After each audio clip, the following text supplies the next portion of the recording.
Hello, YouTube. It's great to be back. We had a little bit of a hiatus last week. I had vacation. Unity is currently not here this week or this month. He's on vacation, so I will have to be holding down the fort for the next month. And But not today. while we're at that, we're kind of gonna go a little bit more smoother in terms of like some of the topics. Um, So yeah, I brought back my good friend Operation Bagel. What's up, Operation? Hey, everyone. Good to be back. Yeah, yeah.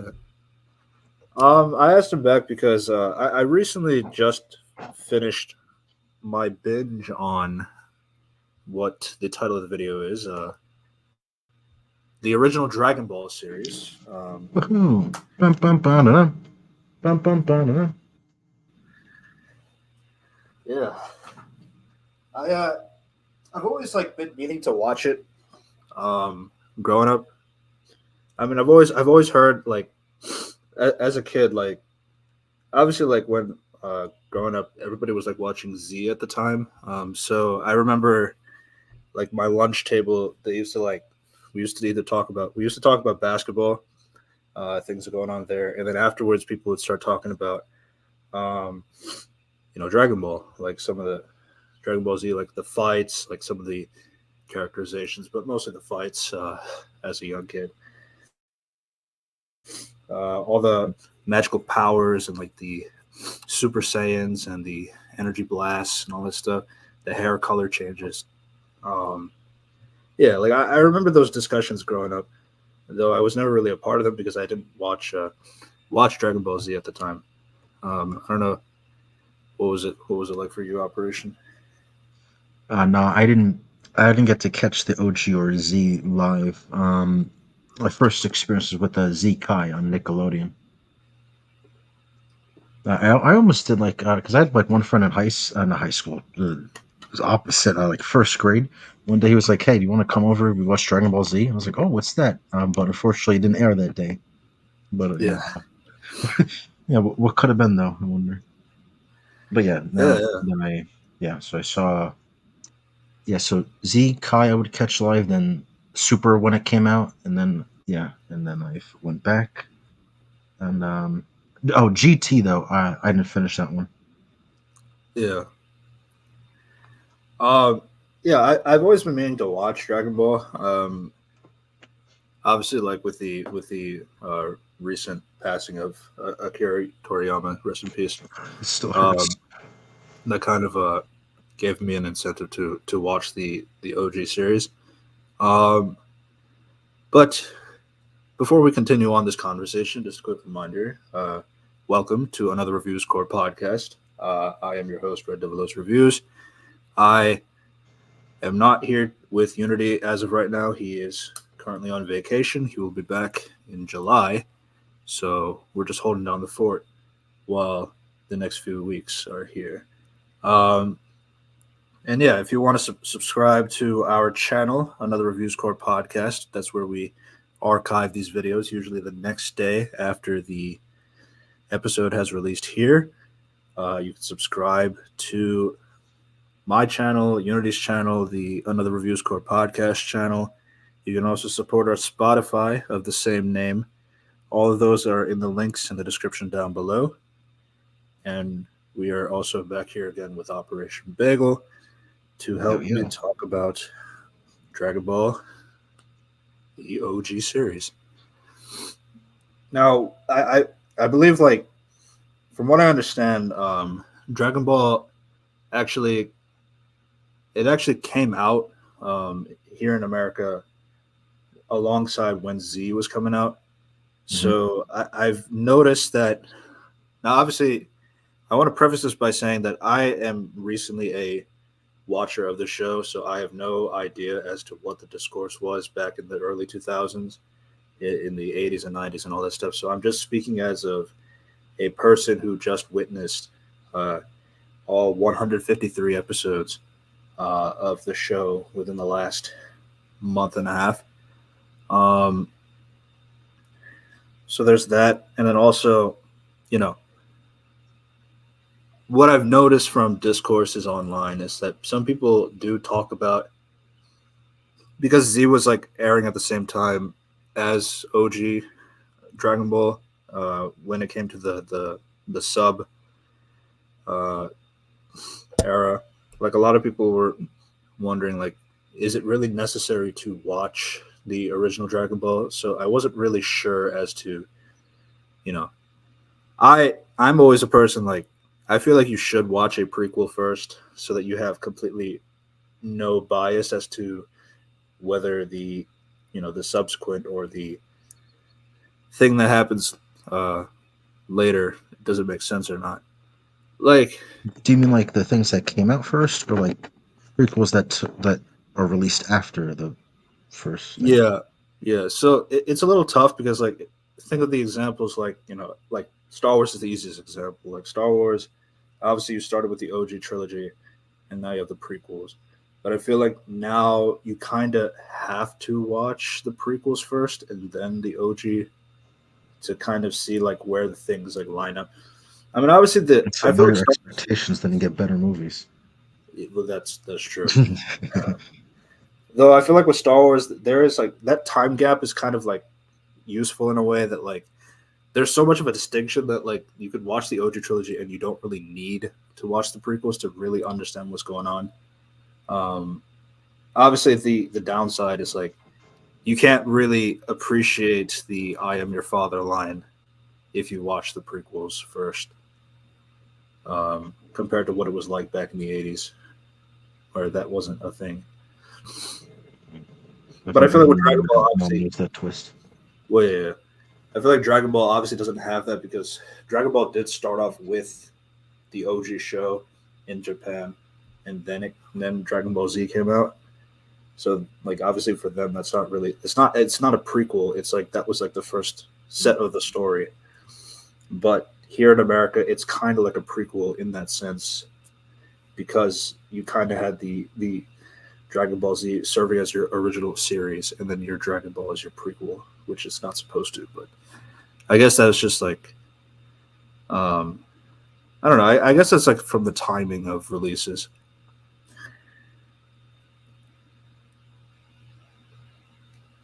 Yeah. But I will say, like, obviously, you said you didn't watch that live at the time, but I would have to imagine you watched things that would happen later before watching the OG series, right? Oh yeah. Yeah. Um, So I guess because like yeah, Z Kai, which it's Z without most of the filler. So yeah, I saw like basically everything after the OG Dragon Ball before that one. We're seeing that okay, one. that's great. That's exactly what I wanted to talk about. So like for that experience, like watching Kai first and then watching OG, how was that transition for you? Kind of jarring because it's like they have such different like tones. Basically, like the original Dragon Ball is very focused on a lot of comedy and not really so much in Z, Yeah. especially in Kai because again like uh most of the fillers out and a lot of the filler was comedic. Like there's a pretty like well known like driving test episode of Z where Goku and Piccolo try to get their driver's license, and that's pretty comedic. But yeah, that's not in Z Kai obviously. So yeah, what I knew was like serious, and then you see the OG one, and it's like, oh, this is, hmm, okay. Not to say it was Yeah. bad. I was just like initially like, would you say taken aback? Yeah, yeah. I feel like for Z, from what I understand, Z had a lot of filler, in the sense that like I think it was running like they were still writing the manga at the time while Yeah. the anime was So running. while So the when it yeah while the caught up, anime's airing. they Mhm. had to kind of mess around until the manga got caught up, and then Yeah, there's like a whole season, a whole arc of Z that's filler because yeah, yeah they caught up. yeah. And again, like I just want to also preface, I have not read the manga, so I'm not. really factoring that into my analysis of Dragon Ball.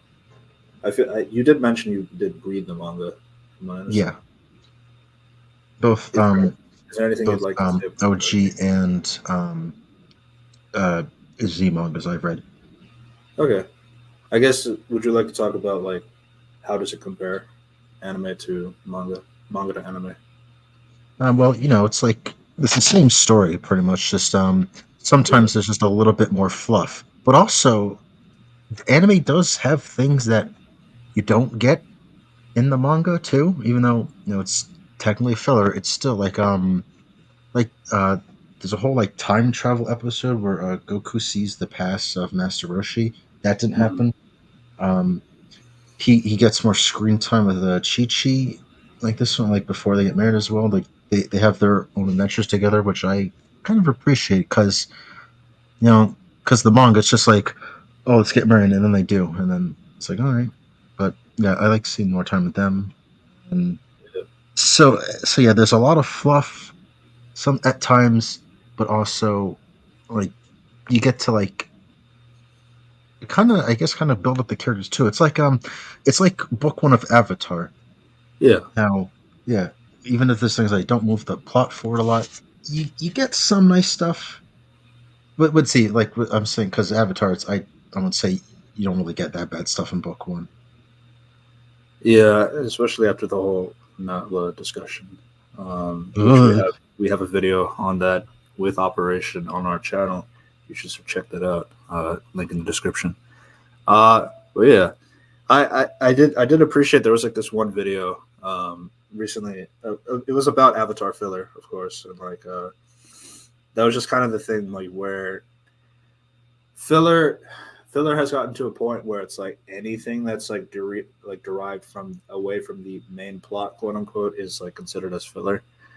But like there are just like things like where filler can really give like a lot of an explanation as to who these characters are or just how they react.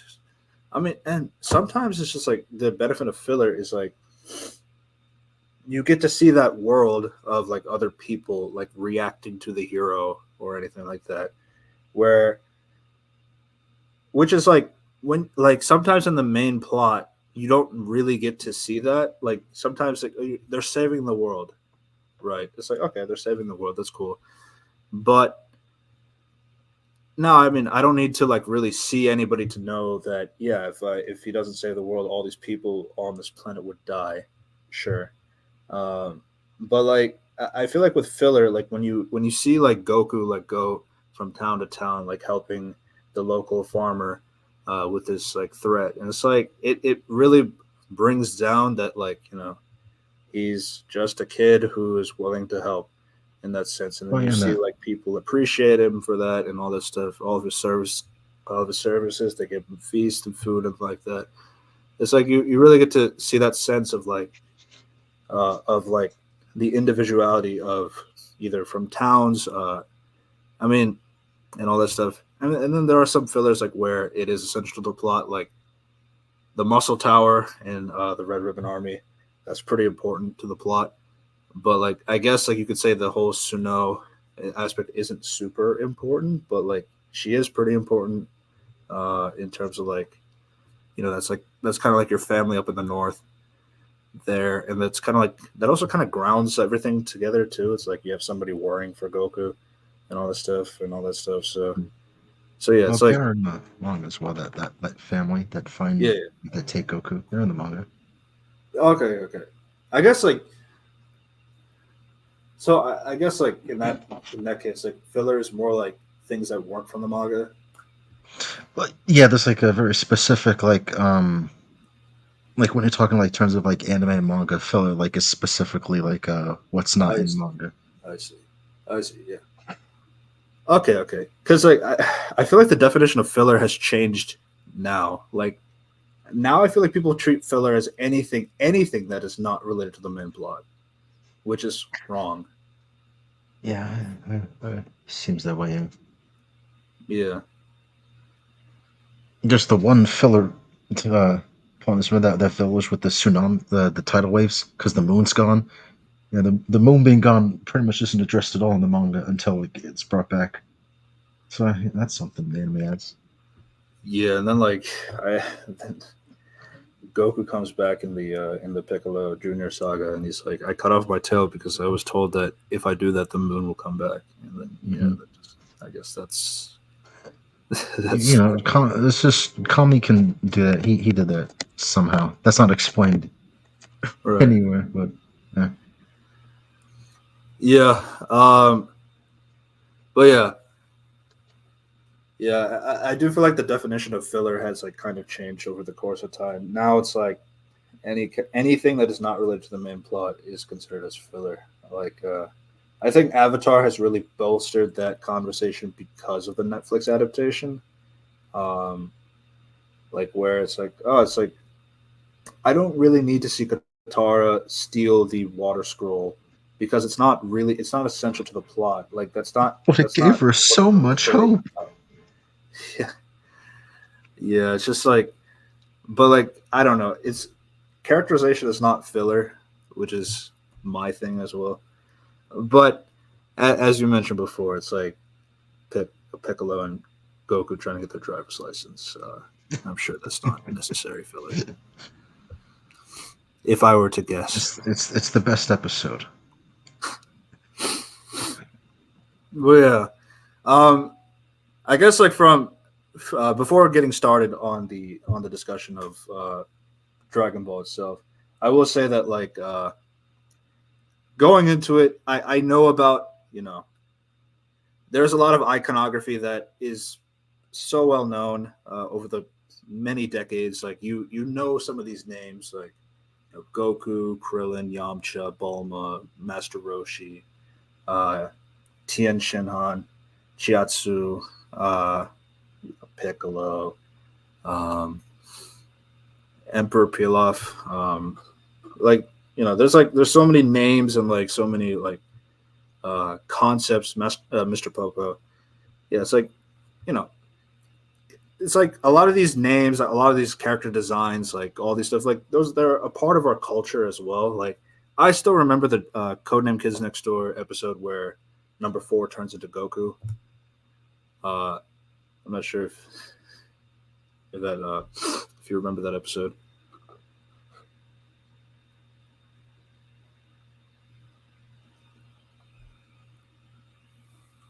Operation. Oh, hello. Yeah, Oh, sorry. Yeah, you said the. I thought I was talking for a minute. My mic was off. You said about Conan Kim's next door, right? yeah. It's like I remember that episode where Yeah. the They do the Super Saiyan reference. Yeah. the preppy kids turn into Frieza and number four turns into Goku. Yeah, I saw that before I knew what Dragon Ball was. Yeah. Then I remember the Gumball episode turning into. I mean, obviously the Super Saiyan is just super iconic. No Yeah. pun intended. Yeah. Um, yeah, and obviously like we've talked about like things like Piccolo, Vegeta, and all these like other characters. That, some of them come in later. Uh, but yeah, I do feel like when I've seen discussions about going from Dragon Ball to Dragon Ball Z, it's like you see a lot of like I have seen people talk about like in terms of giving the original credit is like there are like some ideas from the OG that went into Z that people don't realize that it came from the original first. Obviously, I can't really speak on that aspect because I don't have that experience. Um, but that is like something that I have noticed like other people talk about for those that have experienced both mediums. And then there are some things from Dragon Ball that they just don't have in C, which uh, you might see. Yeah. The people know what I'm talking about. Famous Uh forgetting someone. yeah, yeah. Um, that kind of leads us into our first saga, the Emperor Pilaf Saga. Um, it's 13 episodes. You start off with the young Goku, uh, who's living in the jungle, and he's just going about his daily life. He's catching up. big ass fish. Um, and you can really see like how this is not like a normal kid at all in the slightest. Not because of his monkey tail. Like there are things like you see him like standing on top of a cliff. It's like a super deep down, but he just jumps like it's nothing.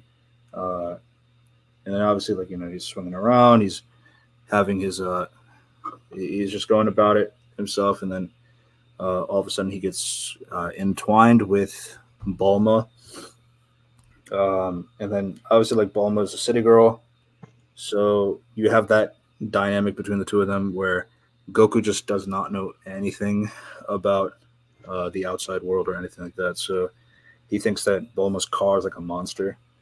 Um, and then Bulma's obviously like using her technological intuition, and she is kind of like trying to manipulate Goku into getting his Dragon Ball, which we learn Yes, about it's a that. selfish thing at first.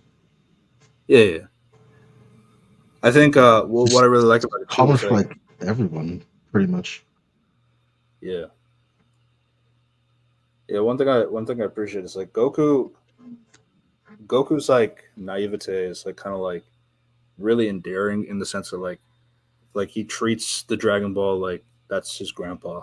Um, like Yes, and then it's sentimental to him. It's not because he's about like, uh, yeah, yeah. And then he's also like because I believe in this series he's 9 years old. So I think you have like I a don't know. lot of the things that he's going to go through throughout this adventure. It's like you puts that perspective that he's like a really young kid. Uh, at this stage, like he's talking about like how his grandpa seemed to have disappeared. He's waiting for him to come back and all that stuff. That becomes more relevant in a future saga, which we'll get to. Um, but yeah, um, I feel like the good thing about this start is like you really get that sense of like who these characters are. They're obviously contrasting in personalities and all that stuff. Goku is like with Braun. He's small. Like I think one of the best things about Goku in general is like there's a lot of dynamics with him. It's like where he's small but strong. He's like the small one, but he's like super strong. And then those who are bigger than him are like probably smarter, but like they're not as physically gifted or anything like that. So it's like you always see that contrast because of Goku's like stature among everybody else. Um, it puts like uh, that dissonance for expectations early on. Um, but yeah, yeah. Now,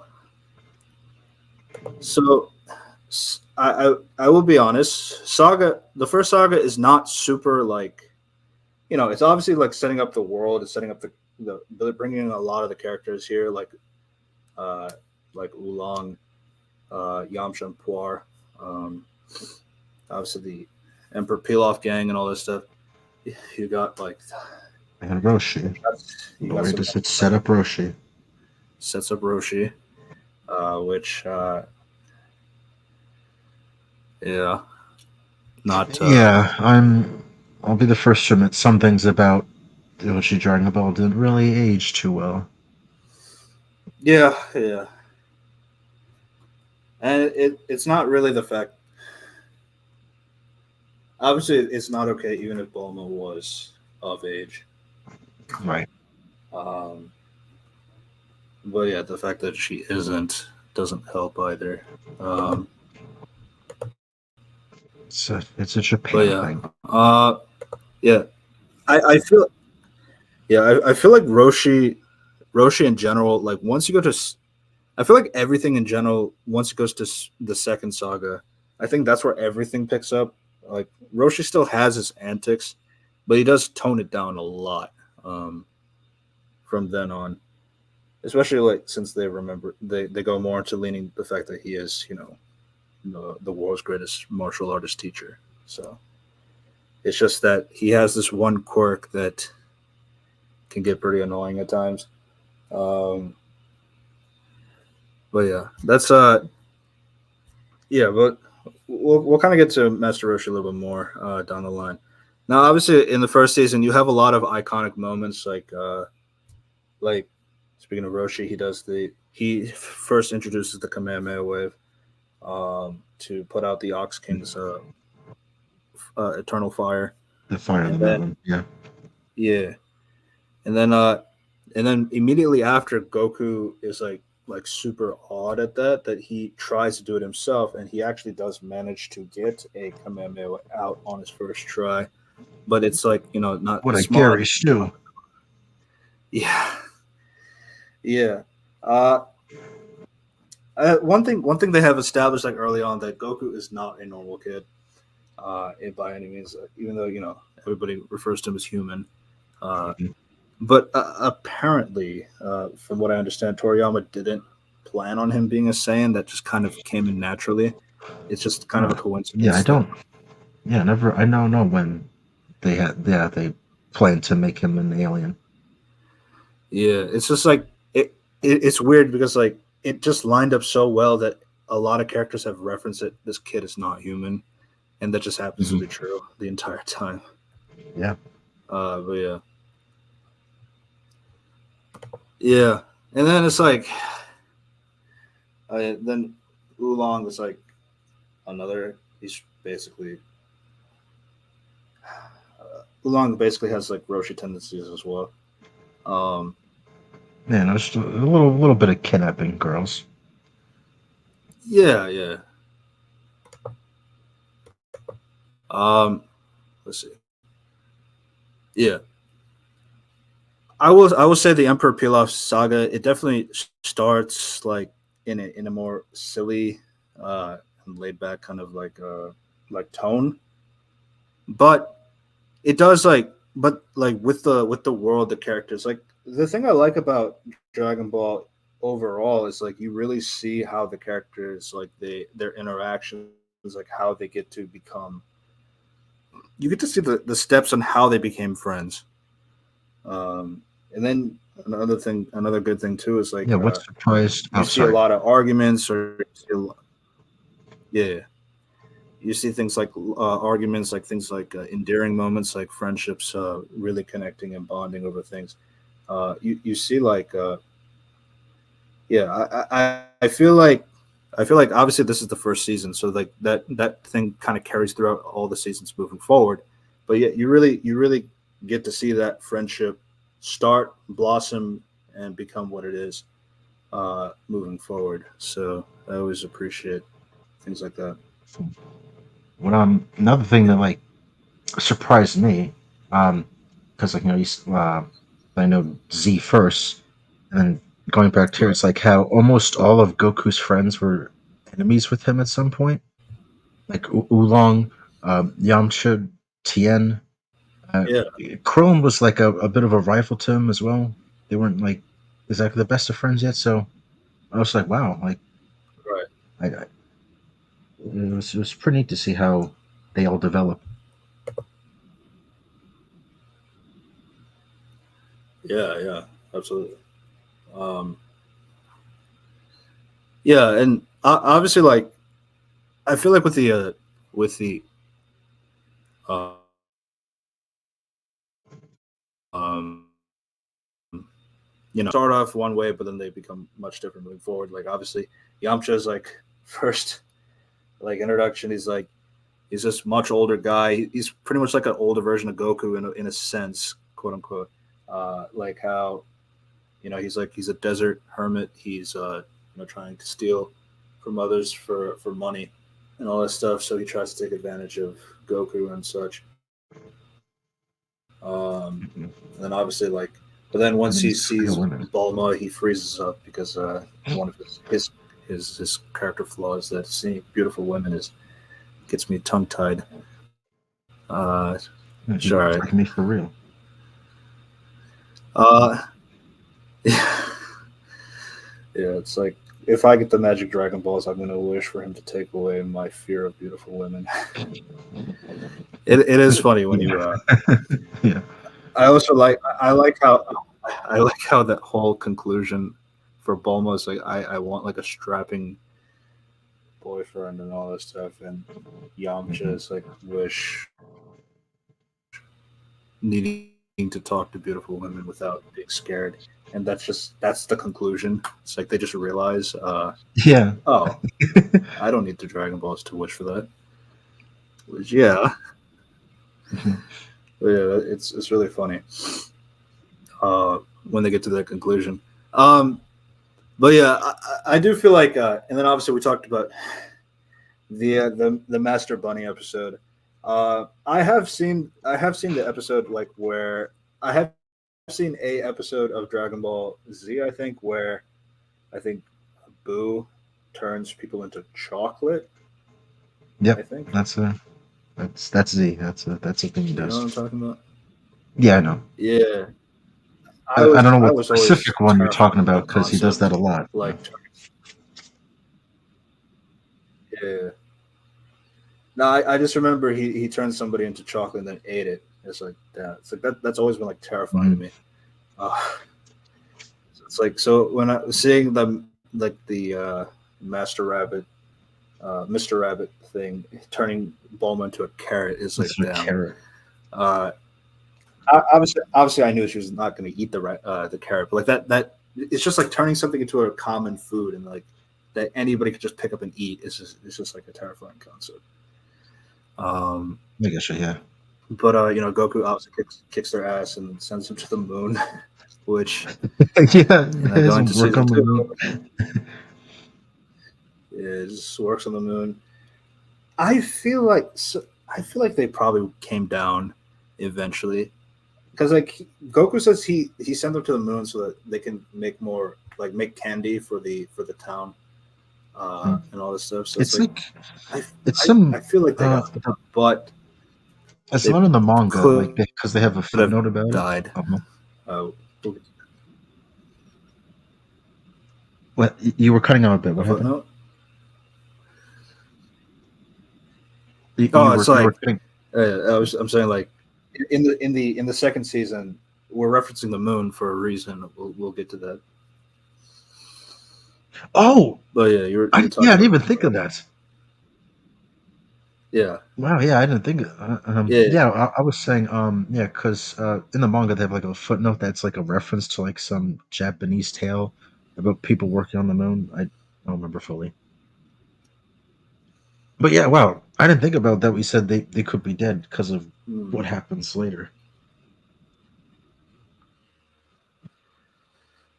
yeah. It's just like I feel like there is like a little bit of leeway because like I feel like with Goku he can't really keep an eye on them at that point. And there's also he says like they're working on the moon to make more candy for the town people. So it's Mhm. like I feel like he probably got them down at some point. I just don't know when. But they could have died on the moon because of something that happens in season two. We'll get to that. But yeah, but yeah, yeah. Season one, Emperor Pilaf Saga. Like, there's a lot of iconic moments. Obviously, it even has like the start to Chi Chi. Uh, yeah, that whole Chi Chi Yamcha thing was also very odd. Mm, Um, yeah, there's not just some needed. things that just did not needed. Um, or Yamcha could have went about it in a different way. I guess. But I mean, the whole point was to play into her naivety. He wasn't actually serious, so there's that. Uh, but Chris Hansen at the same time. Yeah. But but yeah, obviously, like there are aspects of season one that has not aged well in that aspect, No. or it just wasn't appropriate to begin with. Um, but yeah, once all the Dragon Balls are collected, and um, and then like they get into the hands of Emperor Pilaf. That's where I feel like the season finally like picks up. Uh, when when Emperor gets all the now the Emperor is not very intelligent. Um, he has obviously the motivation of I want to rule the world. That's fine. That's fine. Uh, there's nothing wrong with Yeah. that motivation, and I do appreciate that he isn't like the super intelligent sense that like that like it's like, but it's like there are some instances like, oh man, if you just thought of that, just if you thought of that idea just right there, the show would not happen. Um, but it is what it is. Um, but yeah, obviously, like what one of the examples is like when he gets the Dragon Balls, he actually successfully traps the gang in his fortress to the point where they legitimately can't get out and do anything. Um, Goku makes a Kamehameha wave to blast a hole into the wall, but it's too small that they can't do anything. But Puar and Oolong turn small to go out and fly towards Pilaf to try and stop him from making the wish from the Eternal Dragon. Um, which obviously the Eternal Dragon is another iconic figure of Dragon Ball media that I feel like everybody knows. Um, yeah, So, and then obviously the part where and you, because Pilaf is having cold feet in front of the dragon, he can't speak his wish properly, which is fair. that's where It's Oolong big saves the scary day. dragon. But Oolong came. I think the only thing he's done of relevance Hmm.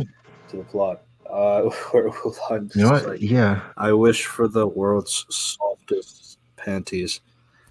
Uh, and the That dragon the wishes first that ever grants the the first ever wish. wish made in this franchise is that. Yeah, yeah. The first ever wish is I want the world's softest panties. And oh yeah. That's like pretty much the only thing that of relevance that Oolong did. Oolong is like not really much of a. He's not really much, but it's like he's fine.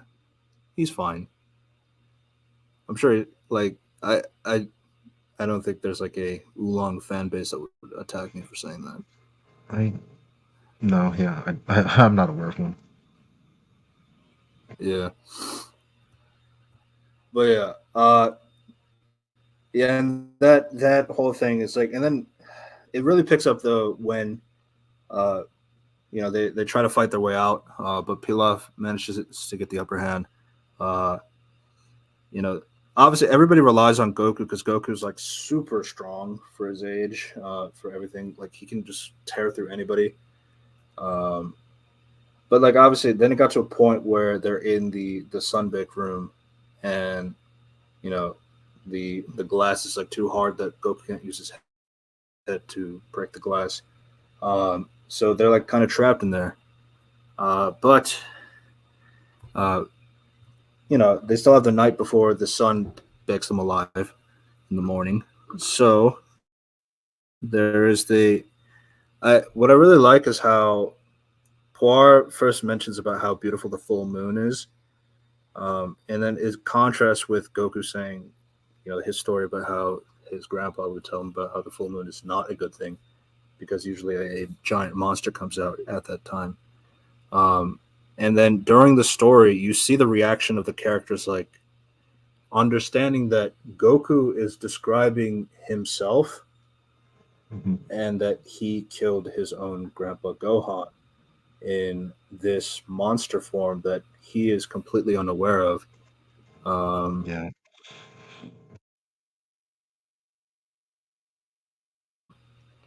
Look at the full moon. Goku looks at the full moon. Everything seems fine. Then Goku turns into the great the great ape, and he pretty much wrecks the castle uh, and all that. Um, yeah, the whole great ape brings out that tension there, and then Yamcha had to go on his feet to cut off the tail because we learned earlier that the tail is Goku's weak point. It's the weakest point. If you were to grab it yeah. or cut it off, it should bring him back to normal.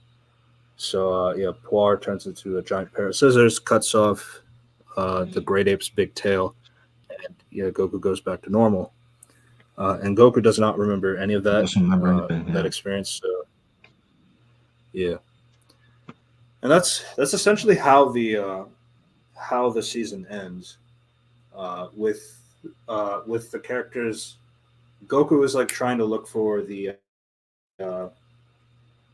look for the Dragon Balls. But we learned that he can't do that now because it will take 1 year for the Dragon Balls to go back uh, to come out because of apparently there is like a rule where it's like the once the wish is set by the eternal dragon, the nobody can use the stone, like nobody can use the Dragon Balls until a year later. Yeah, we turn to stone and So scatter. like if You know, people we can find just it, keep on. they're turned into stones. Yeah, yeah. So that's why Goku is sent back to Master Roshi to start training. Um, and then the rest of the gang they want to go back to the city. Yamcha, Poir, Oolong, and Bulma. Now that as we mentioned, Bulma and Yamcha started dating and all this stuff. Yeah, Um, just like that. but yeah, that's how the Emperor Pilaf saga ends. Emperor Pilaf and their gang they get scared shitless to the point it's like I still remember Pilaf's like motivational speech to Mai and Shen. It's like it's like you got to fight to the end. You got to do what you got to do, and then he's like, and he already ran off 50 yards away, and then everybody else ran Mhm. away. So, yeah, They classic. they get away on the helicopter there, But right? yeah, Right? They just fly away, I think. they started with the helicopter, but the Great Ape broke it. So then they just ran Oh off right. normally, and then at that point Oh they cut okay. off I didn't the remember. tail. Oh right. Okay. I Yeah, don't remember. yeah, yeah, yeah. So it's definitely the weakest season. Well, it, okay, it's in the bottom half, but like that doesn't make it bad by any means. Obviously, No. it's like Yeah. introductory. At the same time, I mean, it's that classic saying: "I don't want the first season to be the best season moving forward." So there's that to keep that optimism in mind. But yeah, yeah, the general foundations of this franchise. Oh, sorry, missing comments. Puffles, dude. Yeah, Yamcha's your favorite character. That's cool. That's cool. Sty, it's Yeah. good to Probably see don't you like Z too. then. Uh, hmm? I was gonna say Yamcha's his favorite. He probably doesn't like Z then. Hmm. C maybe. I haven't really thought about who's my favorite character. Hmm. I have a Do favorite you in have a Z, favorite but character? for I have a favorite in Z, but for the original one, I don't know.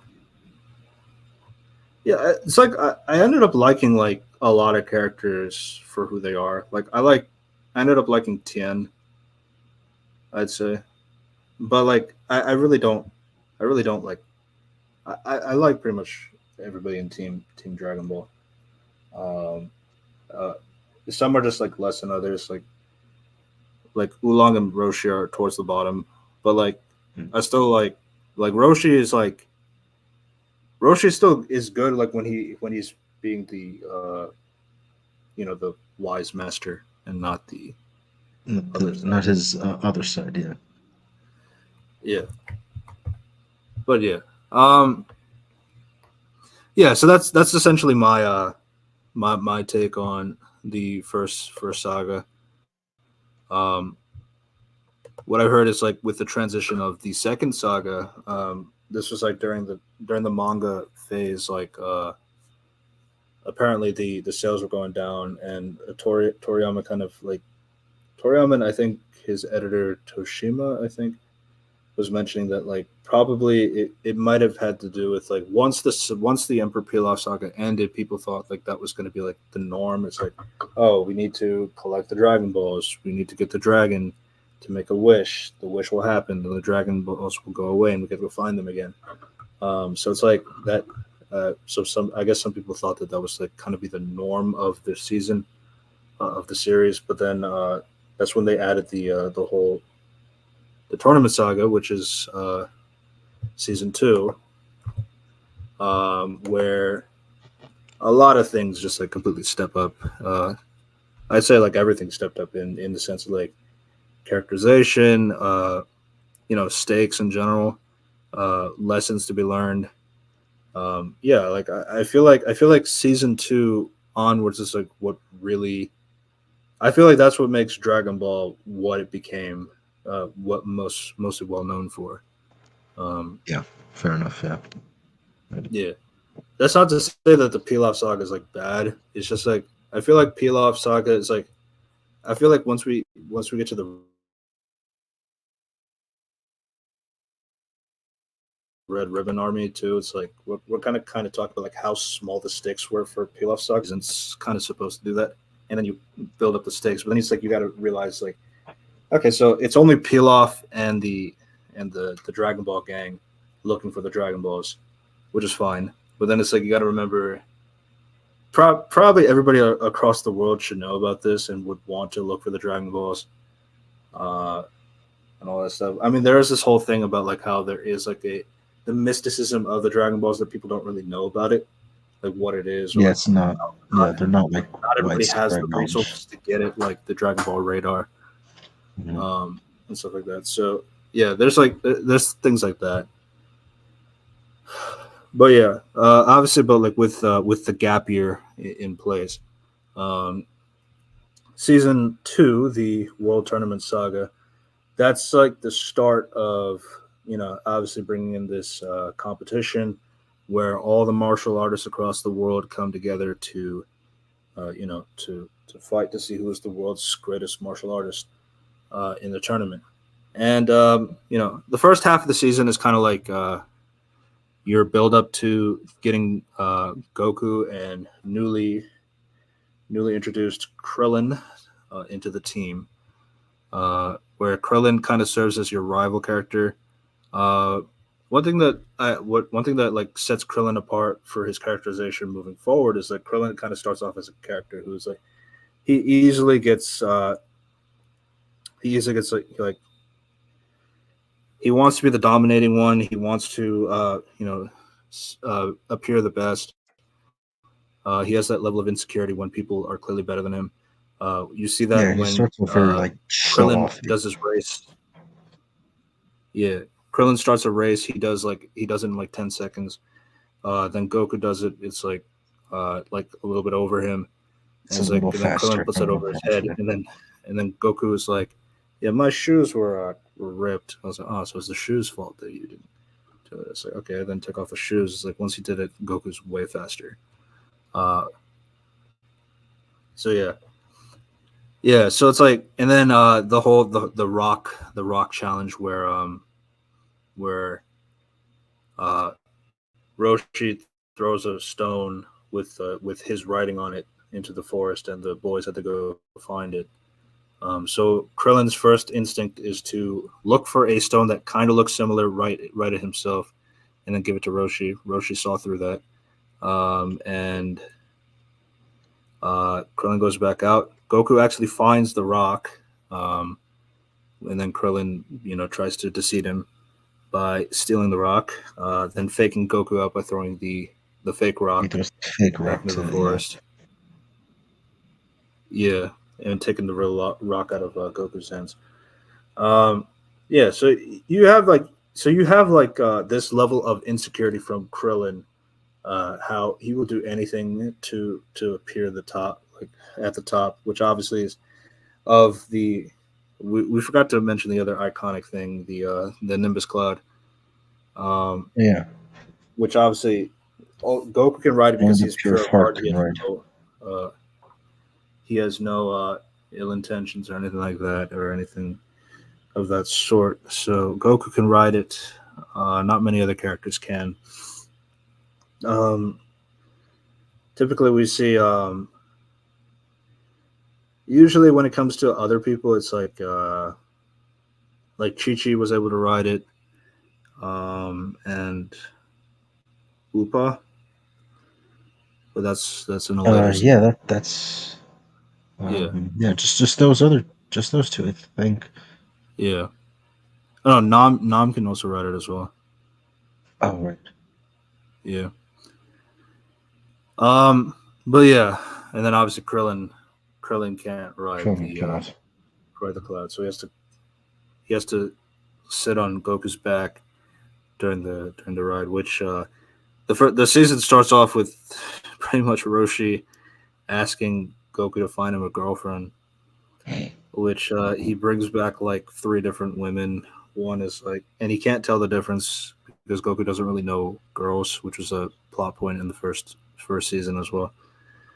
So you can't really tell what is an attractive women kind of thing. So once Krillin shows up, Krillin like kind of helps him out. Well, I mean, the second one was getting a mermaid, which fair enough. Mhm. Uh, it was a good try, but then yeah, then they Krillin and Goku they come across uh, a criminal launch. She has the ability to when she sneezes, she turns into a prim and proper girl, and then when she sneezes again, she turns into the blonde, no nonsense, shoot 'em up kind of Type of criminal. violent. Yeah, yeah. So they they come encounter with the nice launch when she is confused as to why the police is surrounding her with guns. Then Goku and Krillin save her, and then they take her back because she fits the bills that Roshi's looking for. Which launch in that season is not of the caliber. Let's just put it that way. Uh, so just keep that in mind. Uh, though nothing really goes comes of it because Roshi every time he tries to do something, bad luck happens because yeah, it kind of has to. Um,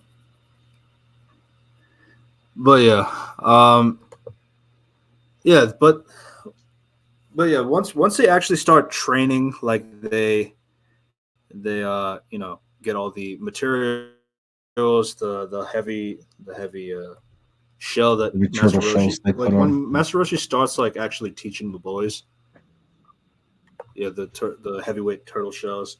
They have to do things like they have to run and give milk to everybody Deliver at this milk time here. of the day, every day to deliver milk, and then eventually they got to do it with shells on their backs, and then the shells get heavier. And the whole point is like, which Roshi's kind of doing that. Roshi's mainly doing it because he wants to get them to work so that he can mess with launch. But then eventually the boys are actually getting better and better to the point where he can't really ignore that anymore. Um, because yeah, at that point, Yeah, Roshi said when he they didn't want push to the teach boulder. anymore. Yeah, he didn't want to teach anymore. So having Goku and Krillin come to be his students was kind of like a burden for him, and he was trying to find ways to get rid of them, but they have such like indomitable will to try to be the best and to improve that he couldn't really get past that uh, notion anymore. So yeah, he eventually they he says that the main reason like they should really get into becoming better and better is because the world martial arts tournament is coming up, and he would like them to compete in it. And obviously, that really gets them to motivate to get stronger and better. By the time when it comes and they take off the shells, you see how fast they are, their reflexes, they can jump super high, they can run super fast. Uh, you know, so you really see that payoff of like how much work the boys put into it to to become to become ready for the fight. Uh, which and then the tournament saga itself is like once we get into the Tenkaichi Budokai, that's where I think that's where like everything really comes together for the second half of the season. Let me see. Uh, Anything you wanted to mention about the first half of season two?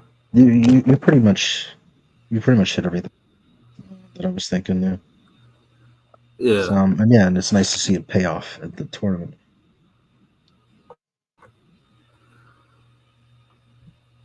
because yeah. oh, I have seen like yeah, I was just go saying ahead. like yeah, she said this is like the first time uh you can feel like what most people think of when they think of Dragon Ball, well, besides stuff like Super Saiyans, training, getting stronger in the fights. Right. Because I mean, I'm super familiar with the meme of Goku will literally do anything to train and avoid responsibilities of his family life, but that's a different conversation. That's yeah. Uh, but yeah, it's like yeah, but yeah, I want to be the very best, but at least Goku can do that, not Ash Ketchum. But that's a different conversation. But at least Ash Mm, won, different right? series. No, it took Ash like a Yeah, long, long yeah, time. like 23 years, I think. Yeah, 23 years of being 10 years old. yeah, 23 years of being 10. Yeah, yeah. The tournament saga.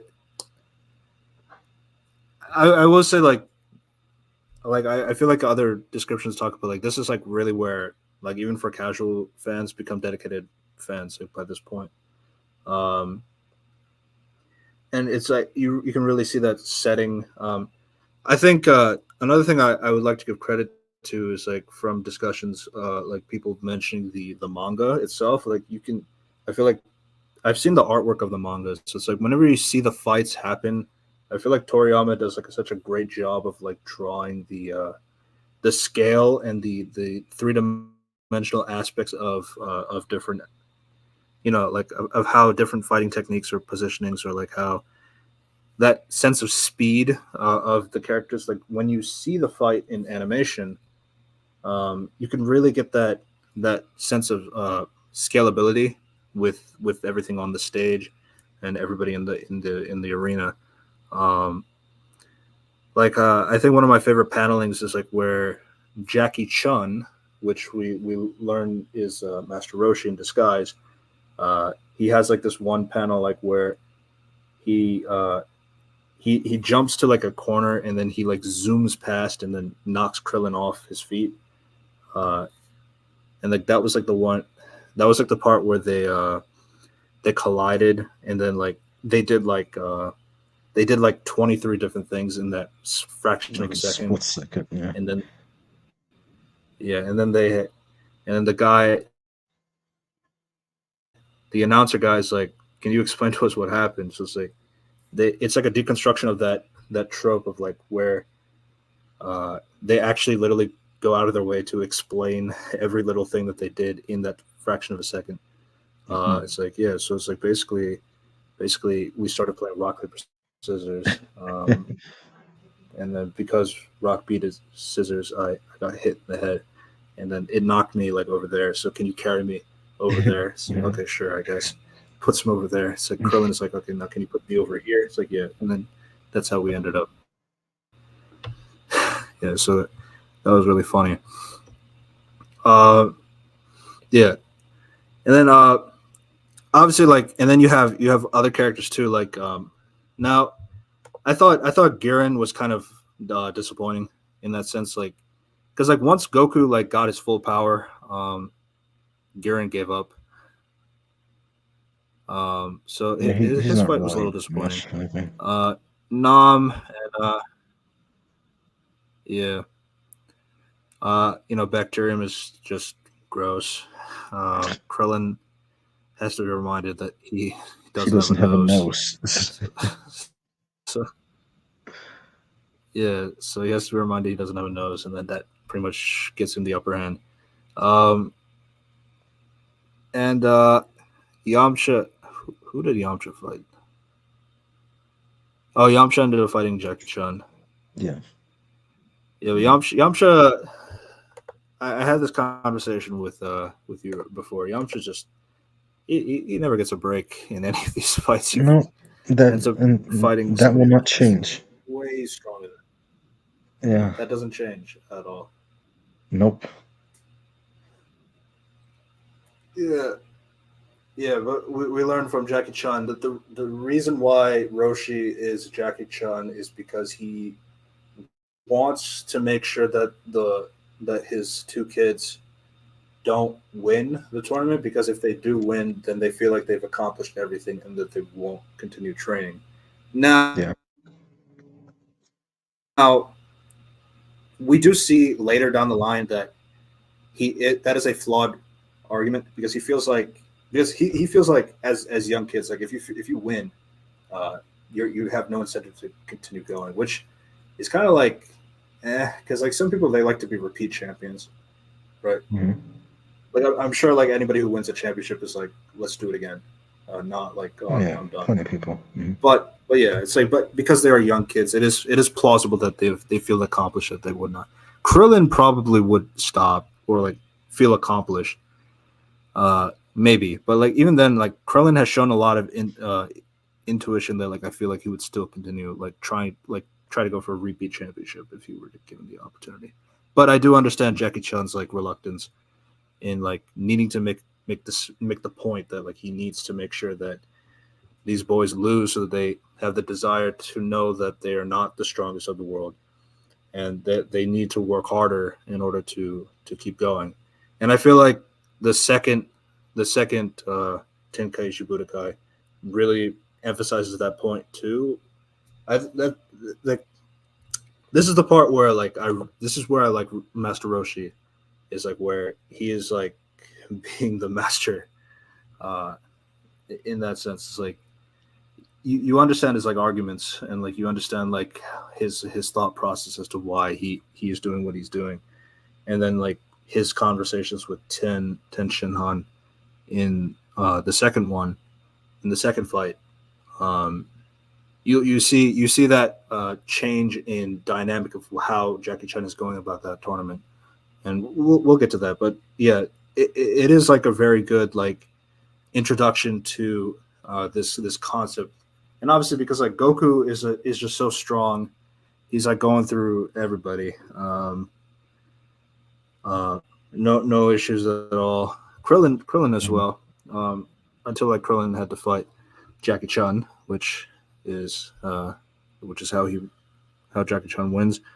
Um, the other side of the bracket, you have Ranfan versus Nam. Not really much to say. Nam has like his backstory of like he needs to get the money from this tournament so that he can pay for the drought in his village. So he's like you know dark and mysterious kind of guy. I like Nam. Ranfan isn't much. Cool, man. She does something that's very She got a nice, very interesting strategy. Yeah. nice and appreciative. Hmm. Hmm. It's an interesting. It works for a little bit. Yeah. Uh, yeah, yeah. So yeah, Nam wins the fight, um, and then he fights Jackie. Goku. Um, wait. Goku. Oh, right. Yeah. Goku's putting like all the tricks in his bag. Like he watched Jackie Chan use the after image technique on Krillin, Hmm. and then Goku could do it right back at Nam, like just by looking at somebody else do that. So it's like so Master Roshi is like he's so impressed by Goku like being able to do so many things at his young age without even trying.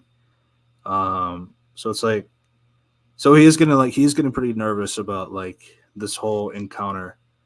Um, like once like going to the championship, what is he gonna do with Goku if he were to win? Obviously, Nam is like trying to put everything into it, trying to win this fight. But Goku gets the upper hand by landing on the ground first and then kicking Nam out of the ring while he was still going down on his aerial assault. So yeah, Nam gets kicked off. He loses, but obviously, good sport. Mhm. And then Nam and Jackie Chun have that conversation. Nam figures out that Master Roshi is Jackie Chun, and you know, Jackie Chun explains that he's doing that because he is, trying to make sure that the boys don't win because of that. And so the funny part is he asked Nam to go in the crowd because Yamcha keeps thinking that Jackie Chan is Master Roshi. Uh, so his idea is to make Nam wear his disguise in the crowd, and it's like, yeah, that's Master Roshi's in the crowd. Look, see over there, and it's like it's clearly a Oh brown yeah, guy with sure. Yeah. a brown guy with a beard. But he, it's like, he no, they look he exactly was the out same. there So in it's the sun. He got a tan. yeah, yeah. So that was a bit goofy, but yeah, that it ended up But working out then for. he helps him get water though. Yeah, he says That was like nice. he gives him a capsule which can like take in large quantities of water. Mhm. Yeah, so yeah, that kind of ends like Nam's arc, and then Jackie Chun versus Goku, and it's a long fight. It lasts a few episodes Mhm. because Jackie and Goku's like using a lot of their different tricks to try and get the upper hand on each other. Uh, Jackie is like, so it gets to a point where it's like they've been fighting since like the morning and it's like nighttime. So it's like Master Roshi is like trying so many tactics to try to get Goku to lose as quickly as possible, to the point where like he had to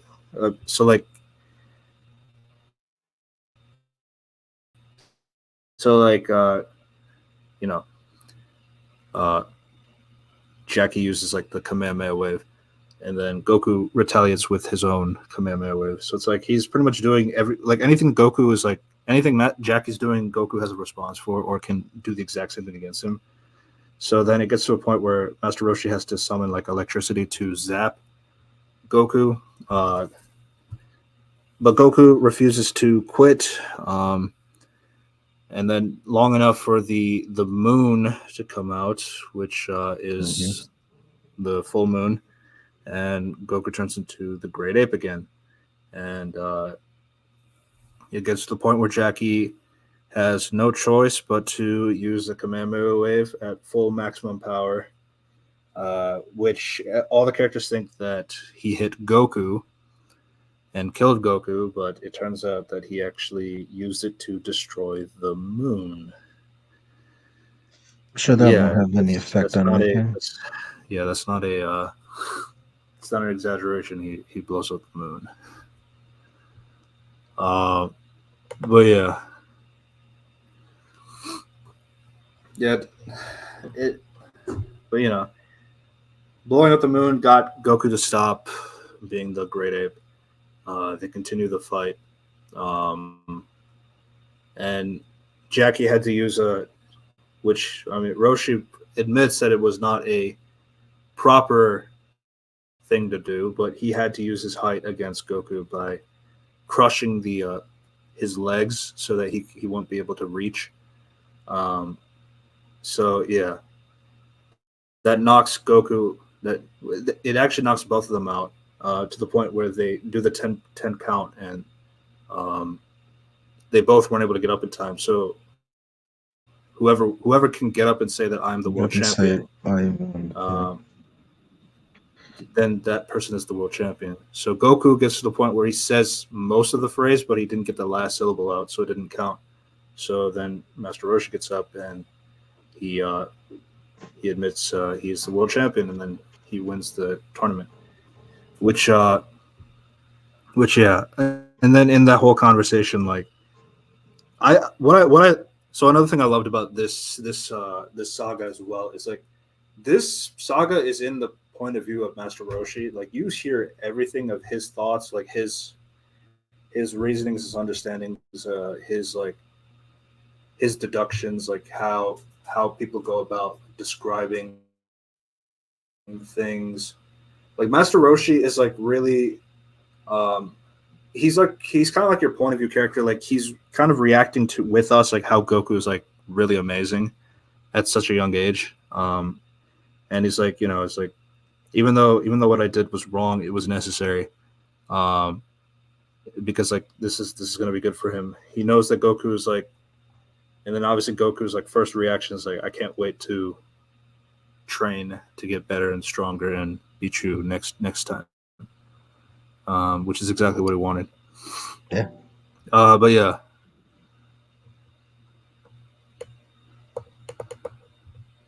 um, yeah. So and then obviously Master Roshi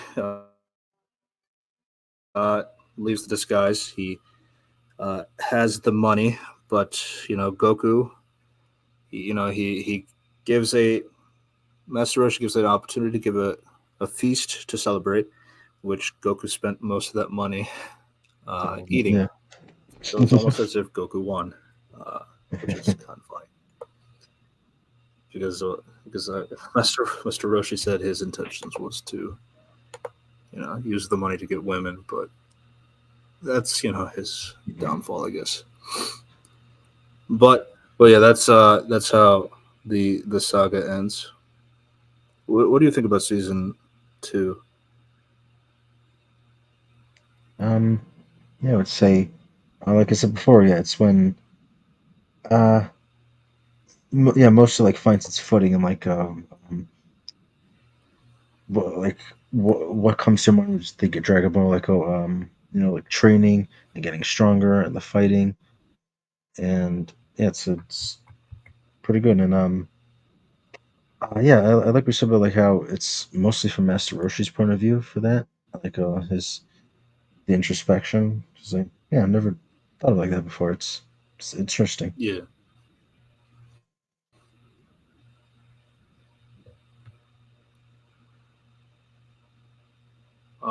One second.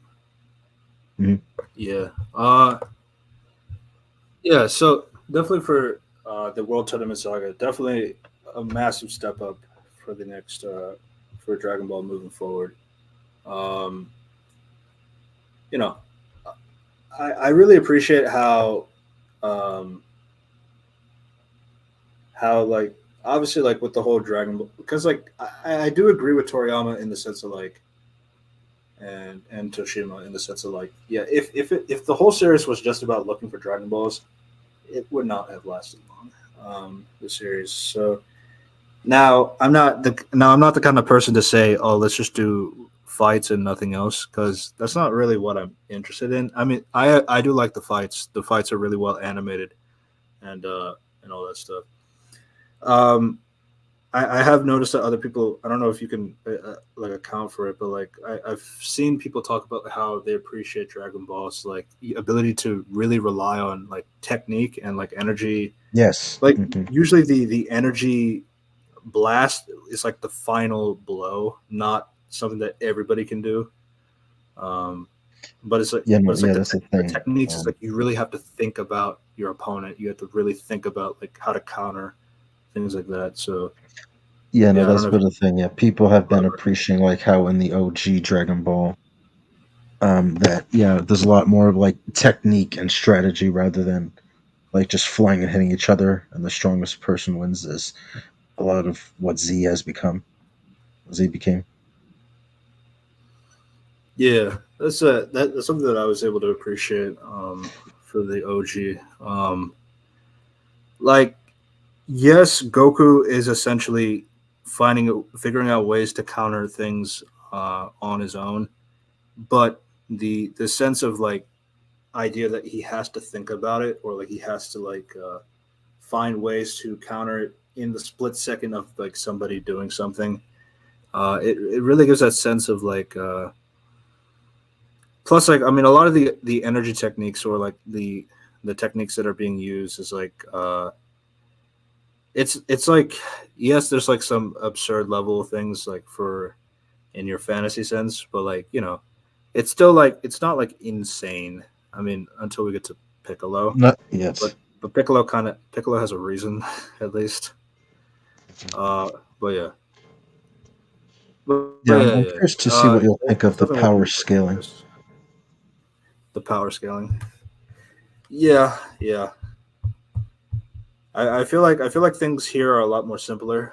Even the Hmm. next season, which is kind of depends on the thought process. Um, I'm kind of lumping all of these together: the Red Ribbon Army, the General Blue saga, and the Commander Red saga all into one because they're Yeah, essentially the same it's pretty much thing. one big arc. Yeah. Yeah. And this is like so this season is kind of like your so these seasons are kind of like your idea of well now they're looking for the Dragon Balls because season 2 ends with Goku wanting to go off on his own to find his grandpa's Dragon Ball in particular. Yeah. But it turns Yeah. out Not all of that them. Just not all of them, just Grandpa mhm, Gohan. just as. Mhm. Uh, Now he is using the radar. He is trying to find. I find the like when he breaks the radar, he has to go back home. Uh, I think that was season 5 though, where he goes back to West City and he's like he doesn't know how to find Bulma's. It's like he asks like He's how like do I random find people on the Bulma's? Like, street. and it's like you can't. And he tries going to taxi. It was like you can't go to taxi without a money. So then he Mhm. does a competition where he wins. He street fight where he wins money. Then he asks a woman, "Is like, can you help me find and Bulma?" And then he's he like, gives "Yeah, like a big stack of. you can ask the police." It's like, "Okay, here you go," and he gives her like He ten gives a big thousand. stack of money. Yeah. Yes, that was really fun. Goku's like naivety is really charming, but like really funny at the same time. Mhm. Um, but yeah, then obviously the police help Goku. But like, yeah, this is like kind of leading you into this is towards the I think this is towards the end. Yeah, because like I Yeah, remember that Bulma coming in yeah, like that in part's the towards the end. start of a Uh-huh. new season. Yeah, but yeah, the Commander Red saga. I believe that's more like he's like kind of using the radar to find look for Dragon Balls. He found 2 of them, but they weren't the ones that he was looking for.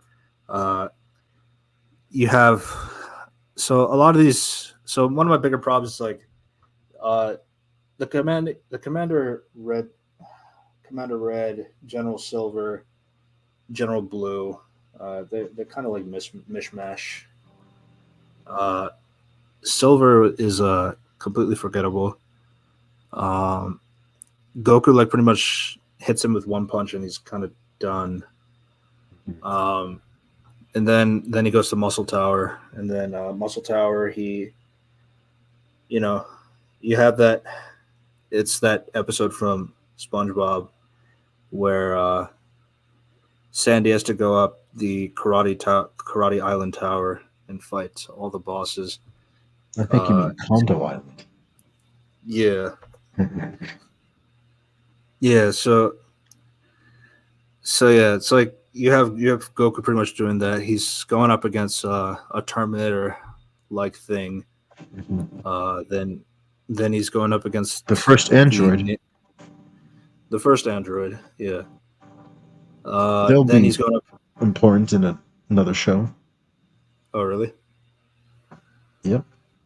Not him specifically. I just mean the idea of Like androids androids. in general. Mhm.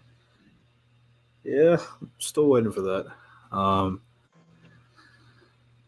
and then he goes up against the I don't remember. The purple He does go ninja. up against the ninja. The ninja is completely goofy. Mhm. Uh, the purple ninja. So there is this one thing in like the Tenshin Han like the last in the last arc where he's like where Tenshin Han turns into four and it's like Goku's like completely bewildered. But I think they just forgot that the purple ninja did that too Mhm.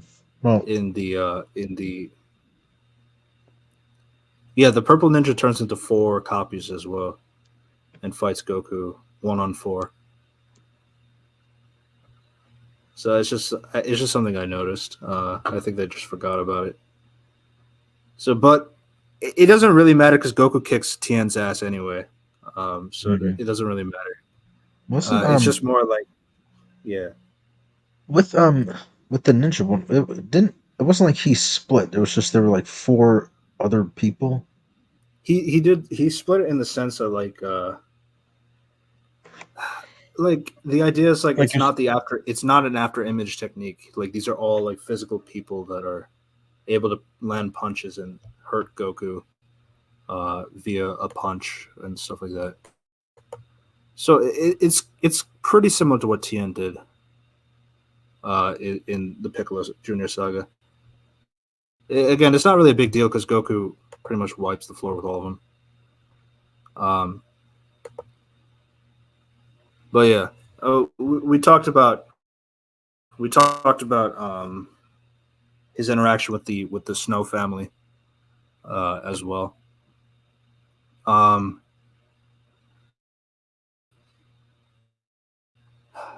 yeah, and then what do you call it?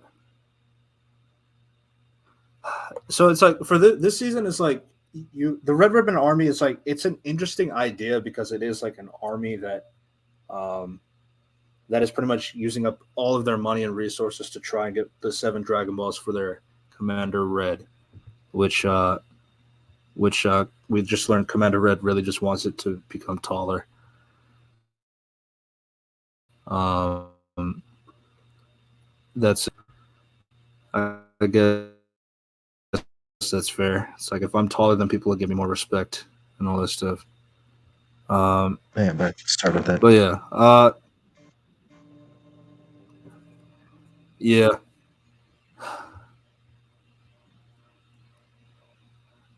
Oh, yeah. So you're saying about Red's motivation Red's motivation. That's his motivation is just to be taller.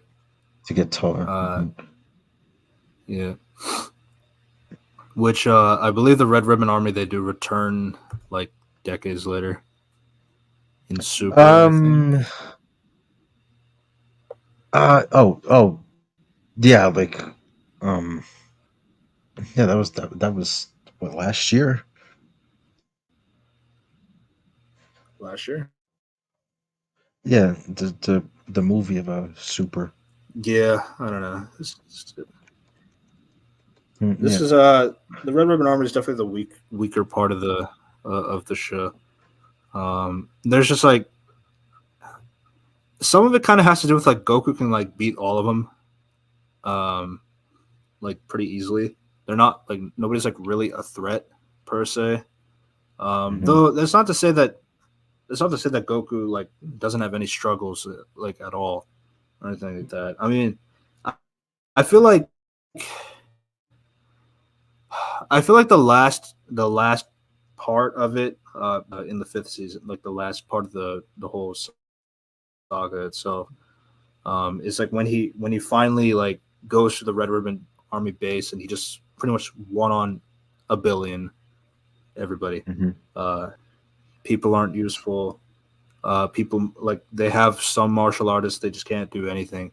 But that's like towards the end of the whole arc is like Goku just kind of solos like the entire squad, which obviously like the Team Dragon Ball they I guess it's not Yeah. They're Team Dragon worried Ball, it's about Team him, Kame, and I then guess. um. Yeah, they And, they and they Z they hear that call like the Goku's are Z going out and fighters. I don't they're know what they're they're really called. worried about him. Mm-hmm. The Z fighters. Yeah, they're worried, and then they. Well, yeah, that's what they're Yeah, called in Z. I don't know. I don't know what the group would be called here. I feel like it's just because like, I'm only going like Kame House Ball because like it's fighters. kind of Yeah. the ball fighters. Yeah, I guess Team Kame, they're going Sure. out. They're worried for Goku and all this stuff. And they Um, get there, and oh, he they beat them all. but like Goku is just it's that whole thing. It's like once they actually find Goku, it's like Goku has defeated everybody. So All of them. like Yeah. not like all of them. Like, did you leave anybody behind? Like, we can help you out. It's like, nope, they're all taken No. care of. Mm-hmm. Yeah, that's where I feel like it. I feel like how it ended was kind of eh. Uh, That's fair. but it does I'd go to say show this. like that. I do think it's important in the sense that like it really puts that perspective on for Roshi that like I really cannot teach this kid anything else. Like you just kind of have to go out and figure out like how to train yourself for the next world tournament. Um, so it's like yeah, because like because what Goku did was like pretty amazing in that sense. But yeah, I you were saying I do like Android 8 though. yeah.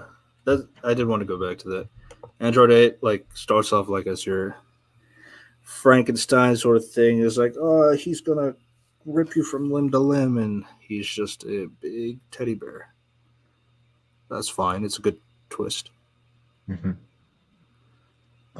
But yes, what I was saying is that yeah, it's fair. I think there's a yeah pretty good reason that the most memorable part, like the most memorable aspect of the Ribbon Army, is something that's only tangentially related to them that comes way later. You know, Yeah, which yeah, you might get there. yeah. I remember like I was looking at the episode count. It's like, damn, he's gonna be in the Muscle Tower for like 9 episodes. It's like, what are we doing? Why are we Yeah, taking 9 episodes in Muscle Tower? But that's like, yeah. I feel like, I feel yeah, like you I got your feel like this first is sense of where we oh felt huh. the drag.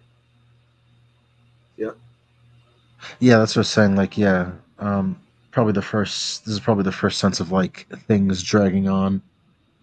yeah, and Um, it's like which is I feel sometimes like isn't.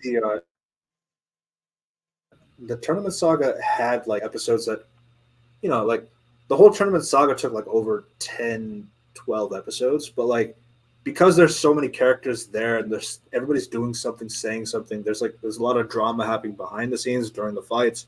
So it's like there's a lot of things happening in those moments. But like in the Red Ribbon Army saga and like the General Blue and the Commander Red sagas, like you really a lot of that is not there Just lingers. because most of it is in Goku's perspective, I think as well, which is good. Is like I mean the focus being on Goku entirely is kind of like good for like for the hero and all that. But like I feel like one of the benefits of Dragon Ball having an ensemble cast, uh, but then it's like whenever they cut back to Team Kame, they're like not really doing anything. It's kind of like oh we need to do something, uh, or they're worried for Goku or something like that, which is okay. There's nothing wrong with that. But Yeah. it did feel like for those 3 seasons they weren't really sure what to do with them. Like Bulma, Other characters feeling useless. Yamcha, I'll just say get used to that. Oolong, Poir.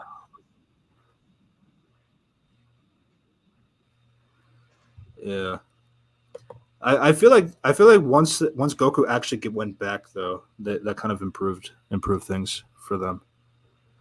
But yeah, but like in that span of like you have like Goku going off to Muscle Tower, he's going off to Korin Tower, and all that stuff. Uh, and then they cut backs to Team Kame. It's like yeah, not too much going on there. Hmm. Um, I think like yeah, but like once Goku actually gets the Dragon Ball, then obviously like then you also have things like he goes back home. He does bring Krillin and Bulma with him, uh, and they essentially they basically tag along. This is like the General Blue saga. General Blue, Hmm. he's pretty much that kind of guy who uh, he he can't he can't stand being hit or deformed. He's like that kind of villain. Um, like if you make him bleed, he'll cry. That kind of thing. Sorry, I guess. Very Um, Krillin is kind of like your punching bag in these middle seasons, where yeah. villains will like beat the That'll continue. yeah, where they beat the shit out of him, and villains don't respect him. But it's like I think it's important for Krillin's arc. um, moving forward. Especially, I really love how Krillin's arc ends in the Piccolo Jr. saga, uh, because of that. But yeah, but in these middle seasons, you don't really get to appreciate it as much because Krillin is essentially your punching bag for now. Which then Goku comes out, he kicks the shit out of General Blue and all that. They get the Dragon Ball and all that, um, and they split up again. Goku goes off and he meets Haru and not Haru. Yeah. Haru is Wrong from French. Avatar. Yeah, when it's Upa and Oh, gotcha. Bora. Upa Is and that what you're talking Bora, about? Upa and which Bora? yeah, they Mm. yeah, they go there, and then it turns out that Bora found a Dragon Ball, which was the Dragon Ball that Goku was looking for the entire time, the 4-star ball. And then he even makes like a because like Bora was like attacked by Colonel Yellow or something like that, and so there's like so sometimes Dragon Ball kind of does it. Is like so Bora is like bulletproof, but he gets killed by a spear. Yes. Mm-hmm. Uh, yeah, that happens sometimes. But yeah, it doesn't really take away from kind of the horror that happens, but which is on the way. Uh, Goku has like beat so many guys already to the point where Commander Red is like, all right, I just got to get the world's greatest mercenary, uh, Tao, which is that's when the show finally picked back up again, which is because of a guy who is not even related to the Red Ribbon Army.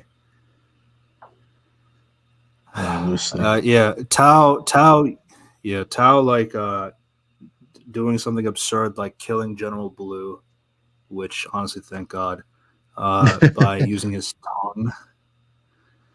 Yeah, Yeah, he he kills sticks General his Blue tongue with in his his head to tongue. kill him. Yeah, yeah, he does that, and then he's like, and then Commander Red is like, "We got you a plane." It's like, "No, I don't need that." It's I like, don't need it. And he can I borrow this pillar?" yeah, And he then chops the pillar, he cuts the throws it, jumps on it to fall. yeah, and then it flies all the way to Corn Tower.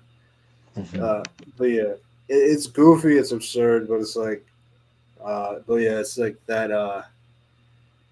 But it's like it's just like Tao's like no nonsense behavior. It's like it's a very good like contrast to that, and like it becomes even more apparent once he actually lands on Corn Tower, and then things go south. It goes very south.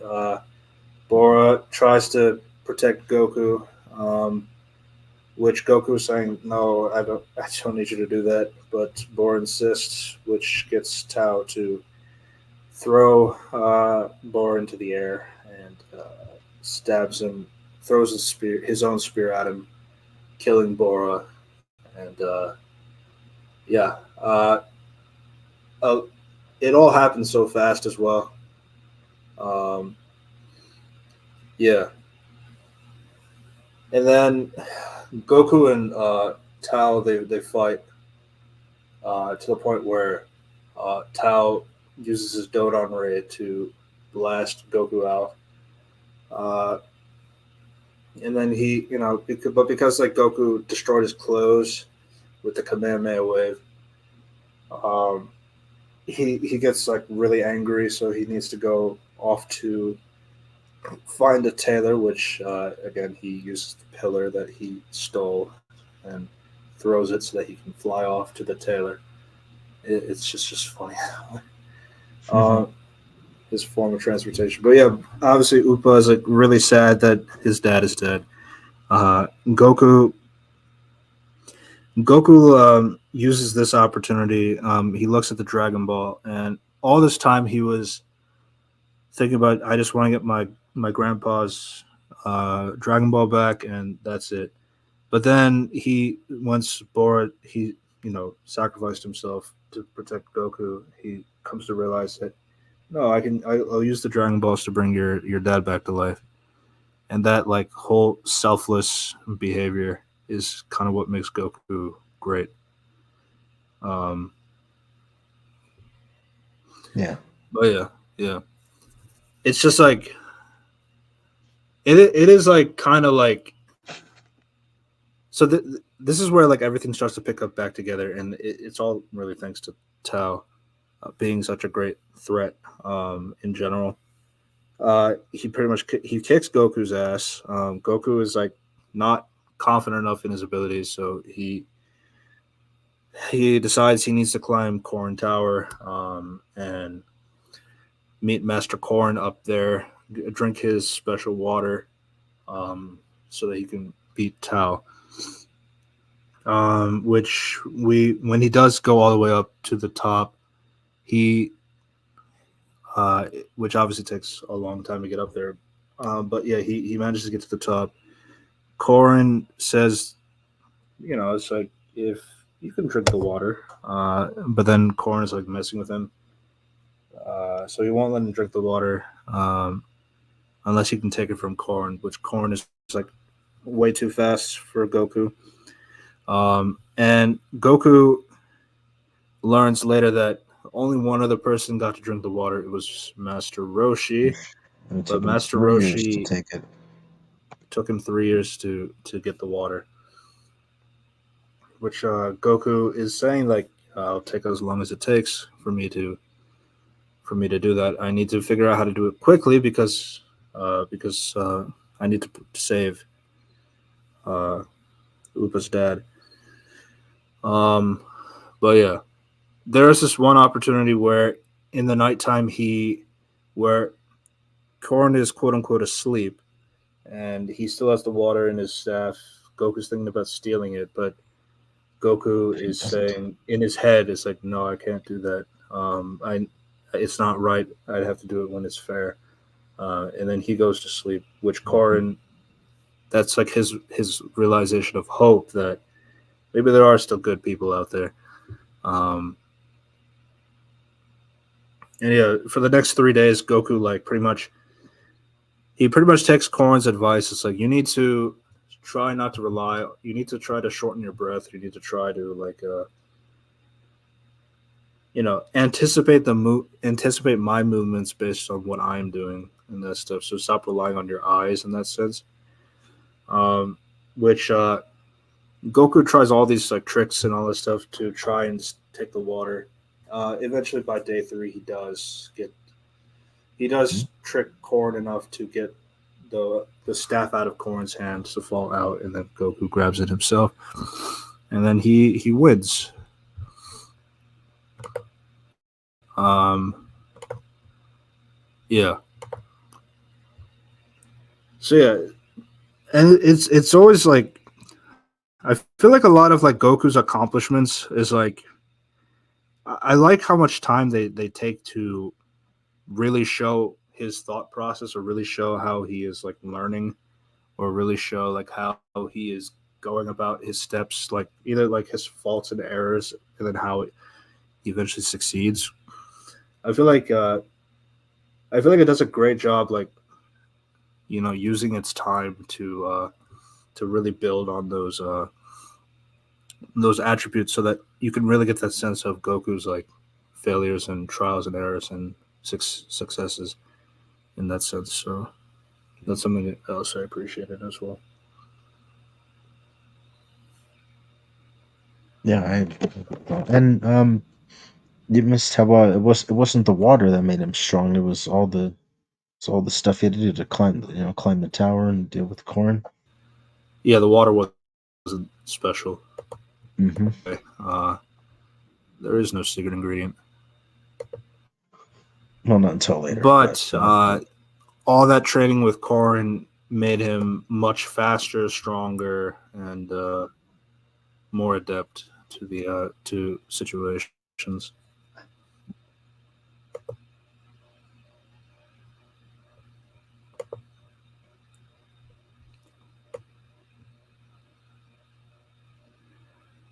Uh,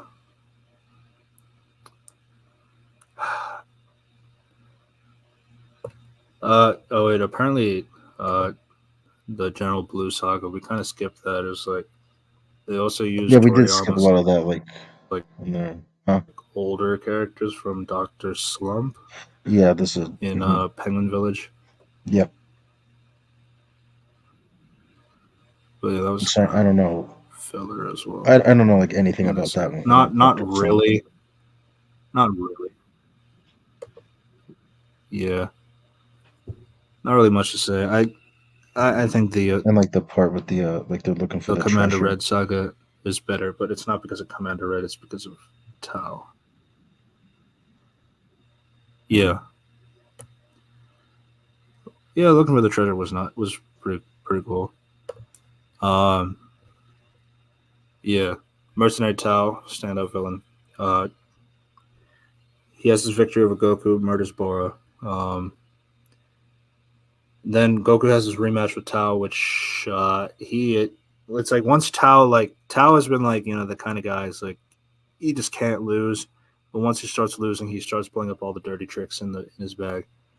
Um, it got to a point where Tao is like, "All right, you probably drank the water, and that's what made you stronger. So if I drink the water, I'll be way better than you." So he pretty much runs up the tower. Goku lets him go because he believes fully that nothing is going to really come out of it. And Korin, once he sees Master Tao, he he's like, yeah, drink this water and you got it. It's like it made you stronger. It made you stronger. It's like really, I need to test that proof. Otherwise, I'll drop this boulder on Upa's head. God, it's just like over the top evil, which makes sense.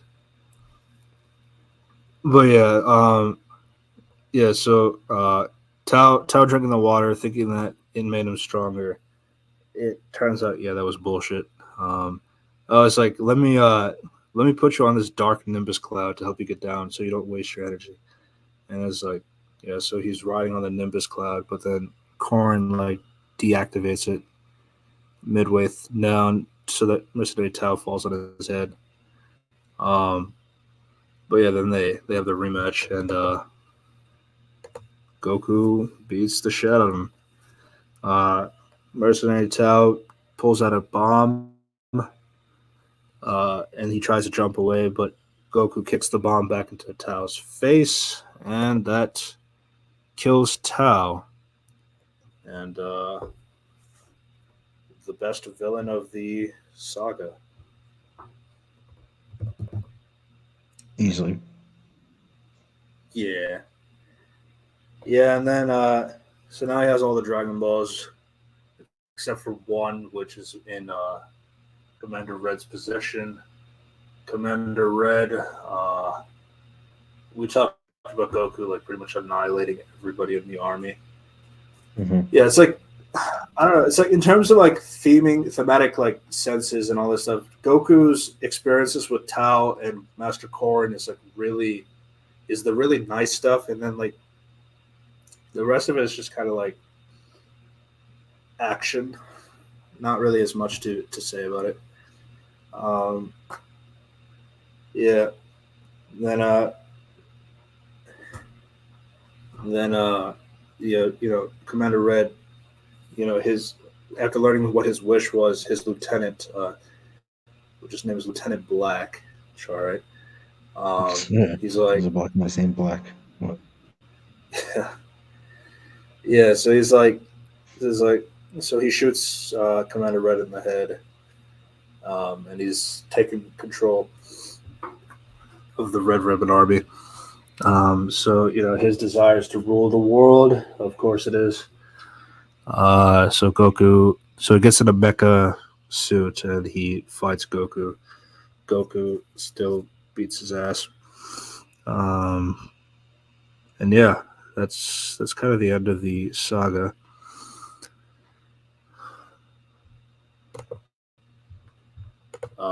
Which obviously he reunites with his friends who were worried for him, all that stuff. So they, Mhm. trying to make sure he's like okay, but yeah, he's completely fine. Um, Not what. Yeah, essentially essentially like the important factors is like um, for going back to training, allowing Goku to kind of figure things out for himself. Um, though I feel like I feel like the fortune teller Baba saga kind of. I don't remember when this happened. Oh, it was the end of that saga. It was. Hmm? Yeah, I think it was the fortune Yeah. teller Baba saga, but he. Right. So what happened was that they got the sixth Dragon Ball from Commander Red, but there was still a seventh ball that was not detectable by the radar. And this is Yeah. because It was apparently hidden Emperor away. Pilaf had possession of the last Dragon Ball, which it was not being detected because Pilaf had his had it in a container that uh, it negates Dragon Ball energy, which I guess you could do that. Sure. I guess to be fair, they said that if somebody eats a Dragon Ball, the radar will not be able to pick that up either. Um, so there is that. But yeah, but because they couldn't find it on the radar, um, Master Roshi suggests that maybe they can go to Fortune Teller Baba to find the last Dragon Ball. Um, But but there's a because catch. yeah, it's a catch. They go to Fortune Teller Baba's lair, and she's saying that I apologize for putting the twist in the post. They didn't have like a good Yeah. poster that I could use. You So spoiled it. yeah, but yeah, so Fortune Teller Baba says that uh, you guys either pay 10 million zenny for a fortune, or you beat my five world's best fighters, and I can give it to you for free. So they decide the second option. They fight. They fight. Fight So basically, these Universal start off like Classic monsters Monsters. in general. Yeah, Universal Classic monsters. So you start off with Dracula. Um, this is like, I don't know. This is like these fights are like kind of made Yamcha and Krillin look bad to me, Hmm. honestly, because like these guys were not supposed to be the threats, and Yamcha and Krillin were getting their ass kicked. The Mummy was fine. The Mummy was fine, but I don't know. Losing to Dracula and the Invisible Man, like, I mean, I guess the Invisible Man is kind of Well, understandable, well, he didn't lose to the but Invisible Man yeah, he didn't lose the Invisible Man, but he was like losing. because It's kind of weird because like the thing is like these guys are like supposed to be like the top eight martial artists in the world at the very least. Uh, Based on the last tournament and all the other tournaments, these guys are always in the top eight. Um, Mhm. so it's like whenever you see Yamcha and like Krillin losing, it's just kind of like in like these kinds of fights. It's like I can't really gauge like how strong they are, um, which is I'm not really sure because like I feel like what they do that because like they want you to realize they want you. It's kind of like Justice League animated Superman, like where the villain beats him up and is like, oh, that means the villain is serious, because they can beat up like these guys. But like I don't know, it's like but that kind of puts like a damper on Superman because of how easily he gets beat up. Um, it's kind of like the same thing here. It's like I feel like they do things for against Yamcha and Krillin to give that essence that these villains are serious. like I said Um, before, get used to that.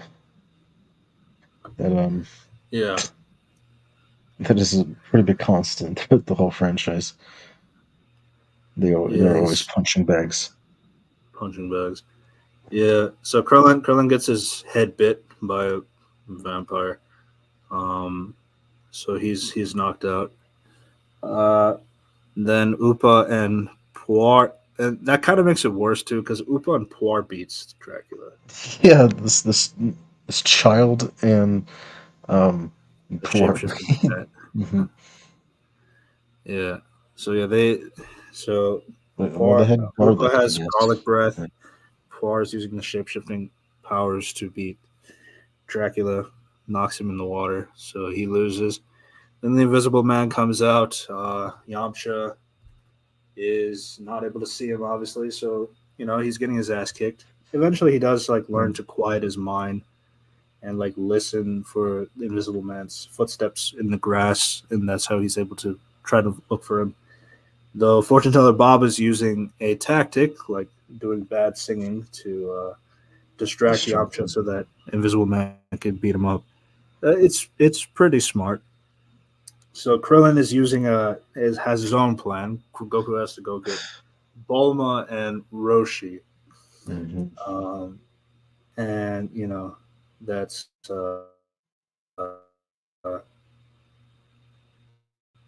not really sure why at this point, but yeah, he gets Bulma and Roshi there, and Yeah, then placed in Krillin's specific like, Bulma, you positions. stand over here, Roshi, you stand over here, and wait, three, two, one, now.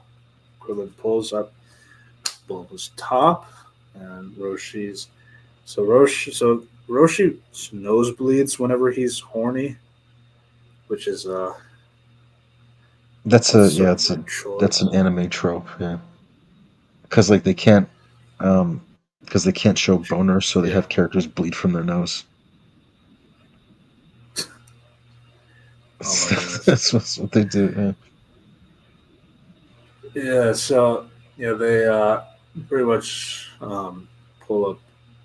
So yeah, he gets all of Roshi's blood on the Invisible Man. So now Yamcha can see the Invisible Man clearly and fights him and beats him up to the point where the Invisible Man gives up. So yeah, Yeah, that's how that's how that fight's. they beat him. Hmm.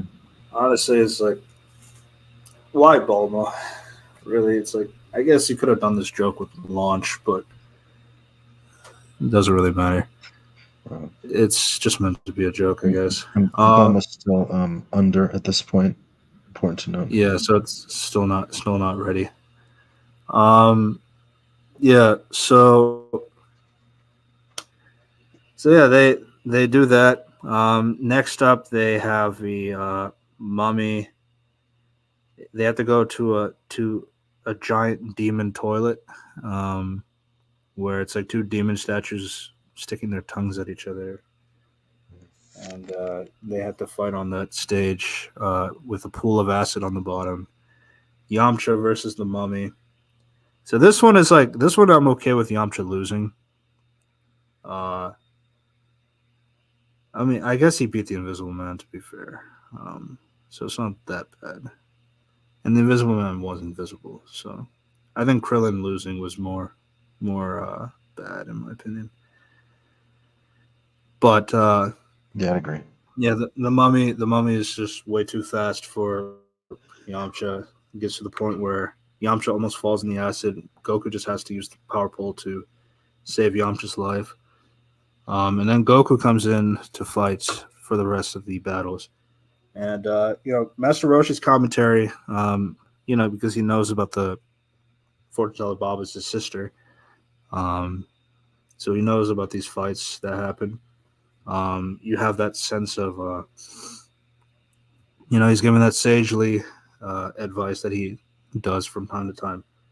Uh, and yeah, so he's not feeling very confident Goku's like being able to save to like beat the mummy, but he does beat the mummy. Like I the Goku's aura is like off the charts.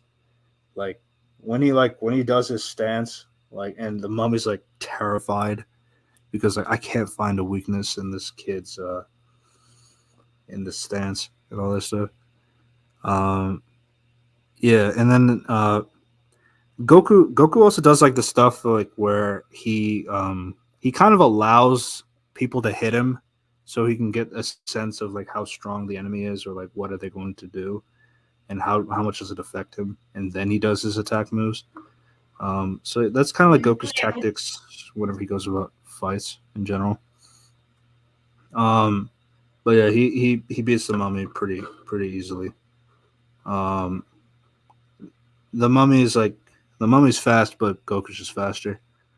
Um, yeah, and then obviously Master Roshi is just like really impressed with how skilled the boy is. Um, but yeah, then they fight the devil. I guess is the next monster. Uh, Which so one yeah, thing what Master Roshi does say is like usually Baba puts this guy as the last villain, so it's like I wonder who's saved for last. A little bit of a setting up a mystery box, um, for who's saved for last. So yeah, they fight the devil. The devil pretty much also he sends like the interesting thing is he sends a light of pure hatred towards Goku. It's like if whatever hatred is in your heart, it will use it against you to kill you from the inside. But it hits Goku twice, and Goku has no reaction because he has no hatred in his heart. Um, yeah, so yeah, it gets to the point where the devil just like had to give up, which Goku uses that to knock the devil off his feet, and that fight ends. Yeah, these right. fights aren't really too much. There are like thematic levels of them if you consider like what they are. It's mainly just to show the audience reaction of Master Roshi and the gang, reacting as to how absurdly powerful Goku is. Um, but yeah, it's the last fight in particular that is particularly the interesting one, which it kind of starts off with Goku recognizing the fifth guy. He has like a familiar smell, um, like everything is fine. And then even during the fight, this mystery man is like giving him proper manners. Like, remember, you have to bow. Remember, you have to do this and that. And then it gets so they Goku and this mystery man are both fighting. The mystery man is wearing a rabbit mask, so you can't really see his face.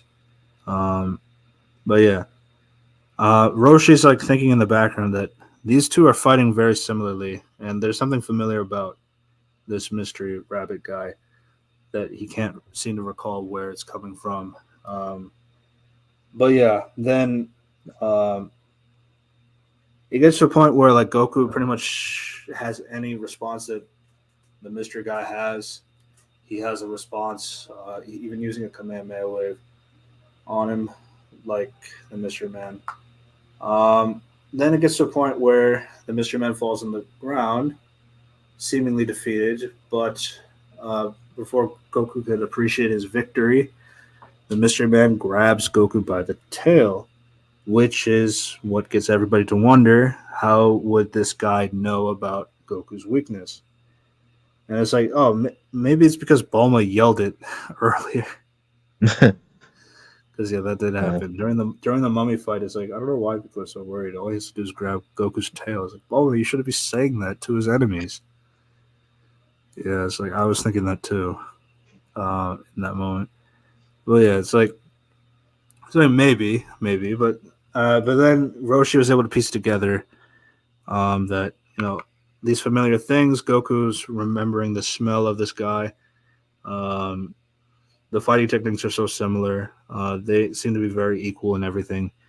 Um, and then grabbing the tail, it's like that's evidence enough that this is not just an ordinary mystery man. This is Gohan, Grandpa Gohan, which Goku hasn't realized that yet because he is fainting because of his tail being grabbed. Goku, so Gohan is like slamming uh, Goku like all over the place to the point where it rips his tail out of his body. Um, yeah, so ouch. the tail, yeah, yeah, the tail comes off, but That was his revenge for him killing him. Yeah, I'm sure. Yeah, so Gohan apologizes for that, and then but then he also tells Goku is like I've been telling you all this time that like you need to get that tail strong, otherwise you'll never be able that one weakness will always set you back. That kind of thing is like, and then Goku's like, how'd you know my name? Uh, and it's like I've taught you like a lot of things and all this stuff. It's like wait a second, you're my. It's like oh great, I can finally take this off. Then he takes off his mask and this Gohan. And yeah, it's Goku pretty much runs up to Gohan, starts crying, which is like kind of like it's like the most vulnerable thing you see Goku do in Hmm. the show so far. They even comment on it. They say like, "Oh, yeah, I forget he's still a Just a kid." kid, yeah. So, Gohan is like, It's a nice you know, moment. They get reunited. he's apologizing for ripping the tail. I didn't mean to do that. Uh, and then Goku's line is just like, I was looking everywhere for you, but I couldn't find you. And then he starts to cry again. That's uh, Mhm. that's the line. Yeah. Goku. So yeah, Goku and Gohan they kind of catch up a little bit. Gohan is just mentioning about like how in the afterworld um, things are great. Um, he said the reason why he was there is because had he so he had a conversation with fortune teller Baba about if a boy with a monkey tail was going to come there, and Baba said that that was going to happen, but she didn't know that was going to be Goku, and she didn't know the reason why Gohan wanted to meet Goku in particular until she found out that he's actually the grandfather. But Mhm. yeah, but yeah, and then obviously Gohan has a conversation with Roshi. Everybody's like catching up. Um, how is it that you're here? All that stuff. Gohan also asked, does he turn into the the big ape behind Goku's back? Mhm. Which Roshi said, no, it doesn't happen anymore because I blew up the moon. Which I like how nobody reacts to that. But yeah, but yeah, you know, Goku says like, why don't I just use the Dragon Balls to bring it back? It's like Gohan is like, I don't want to come back. I enjoy my time in the afterworld. Um, but I'm glad that they had that conversation at least at the very least. Like, I think it would kind of suck to bring somebody back that doesn't want to come back. Um, I guess from an intrinsic standpoint, Mhm. obviously, like though, like I guess they bring Bora back without you can't really talk to him. Um, but well, I do have a question though about the afterworld. Like, is it like? Oh wait, you haven't seen Kung Fu Panda. I saw the first one, Okay, but yeah. it was a while ago. Because the third This one one came out. introduces the afterworld, but like the afterworld is only for martial artists. So it's like if you're not Oh, a martial it's artist, not like that. No. you don't go to heaven, which is like kind of Um, bizarre. they get more into the afterlife in Z. If you don't want me to spoil it. Yeah, I've seen the images of Goku with a halo. Um, yeah. So, well, basically, everyone who dies in the Dragon Ball universe gets like judged before they say King Yama is his name, a big red guy. He judges their souls and you either go to heaven or hell. Right. And then they say then they say if you die in the afterlife, then um, it's just nothing, and you can't come Mhm. back. Yeah. But yeah, this is like our first introduction to somebody who came back from the afterworld. Um, Yeah. for Gohan. Which is it's really good. It puts a closure for Goku as well. Not Mhm. entirely. He still didn't really figure out that he was the one that killed Gohan in the first place. Nope. But it's enough of a closure that like he got to say one last goodbye before things ended. But yeah, that kind of like ends sort of that's kind of the end of the saga. The rest of it is more like uh, after everything that's been happening. Fortune Baba also said that Goku is going to be a hero for this world. Like he's going to do something that's so amazing, which is set up for a future season in particular, which we're going to get to. Um, but yeah, um, yeah. So this got to the point where Roche is like, okay, yeah, I really have nothing to teach you anymore. You should go off on your own to train yourself. Life is your is essentially him going off from city to city, helping people and working on his skills and doing things to train himself to get better, and all that. Which in the last two episodes, you see two characters, Tien Shinhan and Chiatsu, which will become relevant for the next saga, the Tien Shinhan saga. Mhm. Yeah, the anime has this little filler thing, a little storyline with them before So yeah, the they fortune properly teller introduce. Baba saga. I said, yeah, the anime has this like little story with Tien and Chiaotzu Let's before the see. tournament.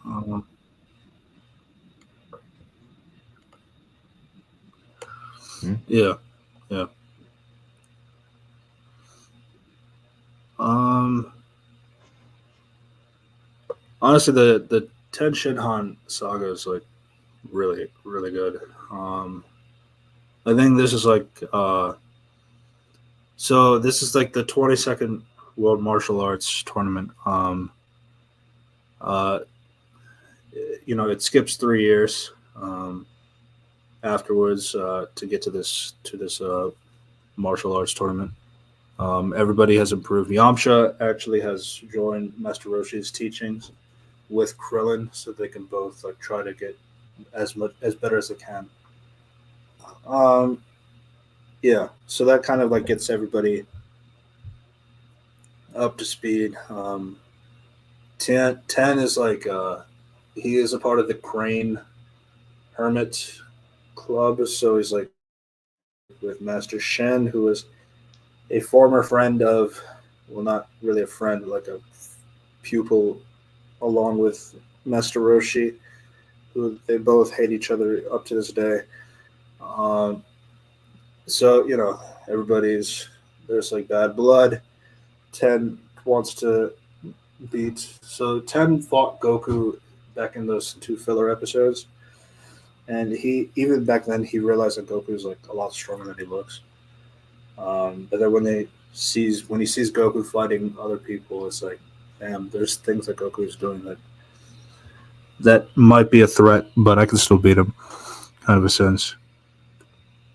So I guess Goku's kind of your. I mean, I guess 10 is kind of like your Shadow the Hedgehog in a sense.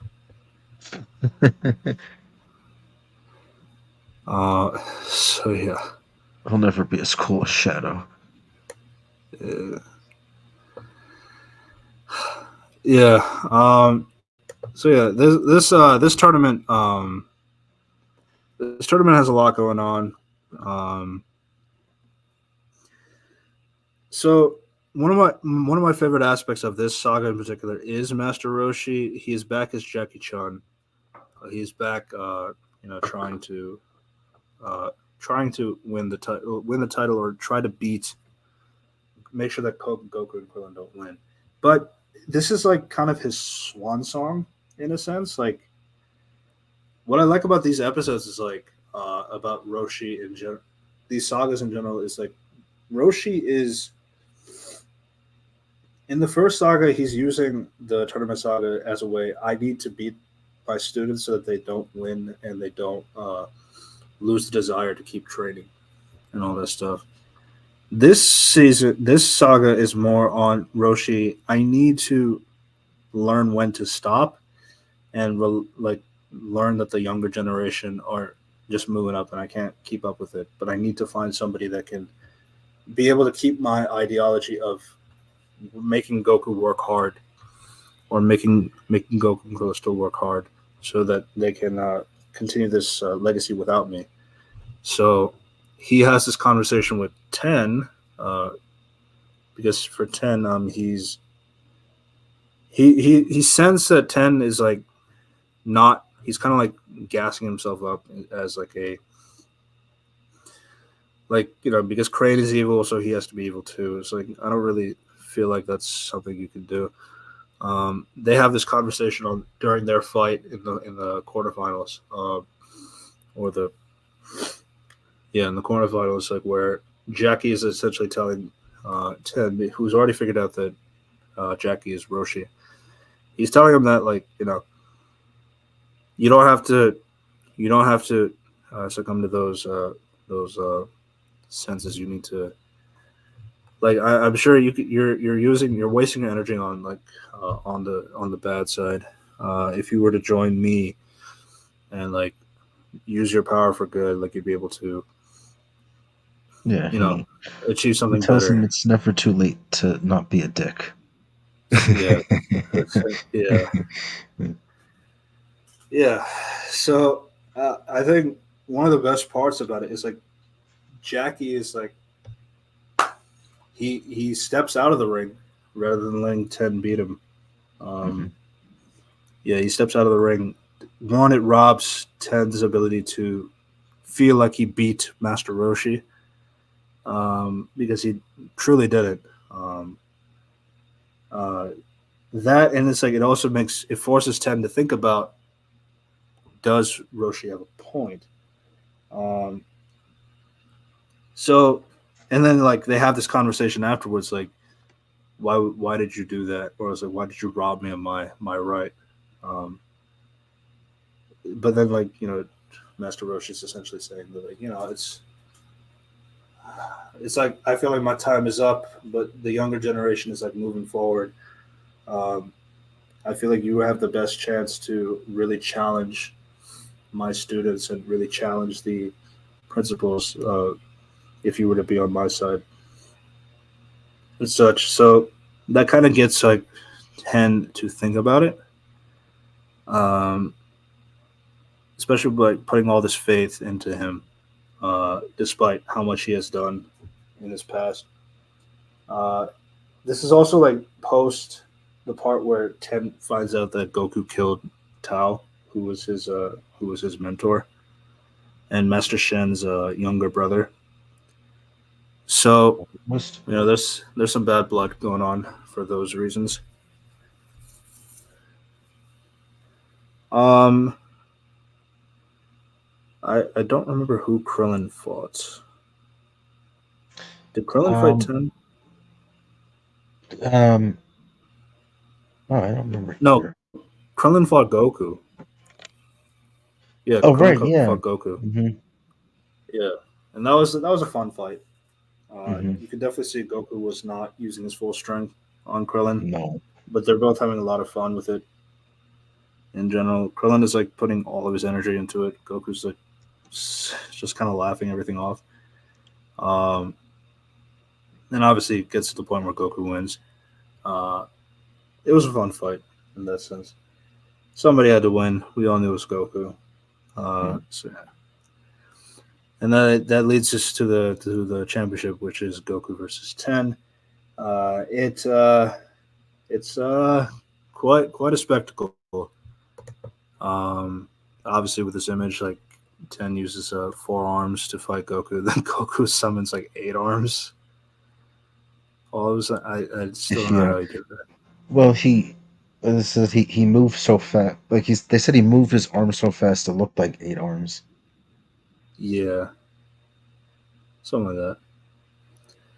Well, yeah, this fight goes on for a few episodes. So Shen actually uses Chiatsu to use his psychic powers to freeze Goku in place so that Ten could beat him up. Which eventually Ten realized that okay, Goku is not doing this on purpose. Like something is affecting him, which he realizes that it was Chiatsu, which he tells Chiatsu to stop. Right, we forgot to mention Chiatsu versus Krillin. It ended with Yeah, Krillin using math to yeah, get to Chiatsu to distract think about the math Chaozu and then from using his distract hands. Chiatsu. Yeah, yeah. So yeah, here's one thing that I would say. What I like about these sagas are not similar at all in any sense. Like I feel like each saga has like its own each tournament saga has like its own like plots and characterizations and like themes and like they all achieve something completely different in all of them, which is why like I think it works so well um, in terms of like watching Dragon Ball in its entirety. Like you can really see like how these characters have grown or how these characters like are using like coming up with new problems. I think Master Roshi is like a very good example of that. Is like where you can definitely see like throughout each fight how his tactics are different moving forward. Same with like Krillin. I think it becomes more apparent in the last tournament, which we'll get to. Um, Goku's still doing everything he can to win. He really wants to win. Mhm. It gets to a point where Ten uses a blast to destroy the stage, so that if anybody lands on the ground, they lose. Um, so Goku's using his tail to fly. Um, and uh, Goku's using the tactic where like he uses the Kamehameha wave on the opposite side so that it can launch him to the direction so that he To can hit propel himself. uh, to propel himself to hit Ten in the with his head. So that causes them both to fly off towards the ground. It gets to a point where, uh, all right, and then right to end that arc is like after learning that Shen is like using Chiatsu to cheat so that to for Ten to beat Goku. He says no. It's like then can't let you do that. And then Shen tries to curse them off, which gets Roshi to do the Kamehameha wave to knock Shen out Just of the blast ring. him. Yeah. Yeah, so that puts Chiatsu and Ten on the right side of things. And uh, yeah, and then Ten also says to Goku, "It's like I'm gonna let you hit me multiple times so that to make up for the fact that you couldn't do anything when Chiatsu froze you." So there is like a level of honor um, with him. Like despite he had all the advantage given to him, he's still willing to let Goku have his chance to make it up. So it's like Yeah. some nice And so things. he's turned around because we didn't mention like when he fights Yamcha, and Right. like they said like how he went out of his way to like break his leg even Break though he his was already leg. beaten. Right. Yeah, that's a good point. Yeah, it is that thing too. Is like Yamcha has some really tough fights. Yep. Um, It's yeah, it's like I don't know, like it's weird because Krillin at least can make it to the quarterfinals, but Yamcha doesn't do that. no. I don't think in all three of these Yamcha made it to the quarterfinals. Yeah, he didn't do that. I think Yamcha always lost to somebody else. Jackie Chan, Tien Shinhan, and then he loses to Hero in the third Quote saga, which will unquote. explain why later. But Yamcha never really got a dub, or he never got as far as Krillin, which is kind of unfortunate. Uh, yeah, so you have things like that. Yeah, so the final encounter, they're both falling to the ground, but it gets to a point where Goku hits a car which makes him fall to the ground first, and then Tien falls after. Um, so yeah, by a stroke Unlucky. of luck, Goku lost because of that, which is kind of bullshit, but it makes sense because of the rules that were provided.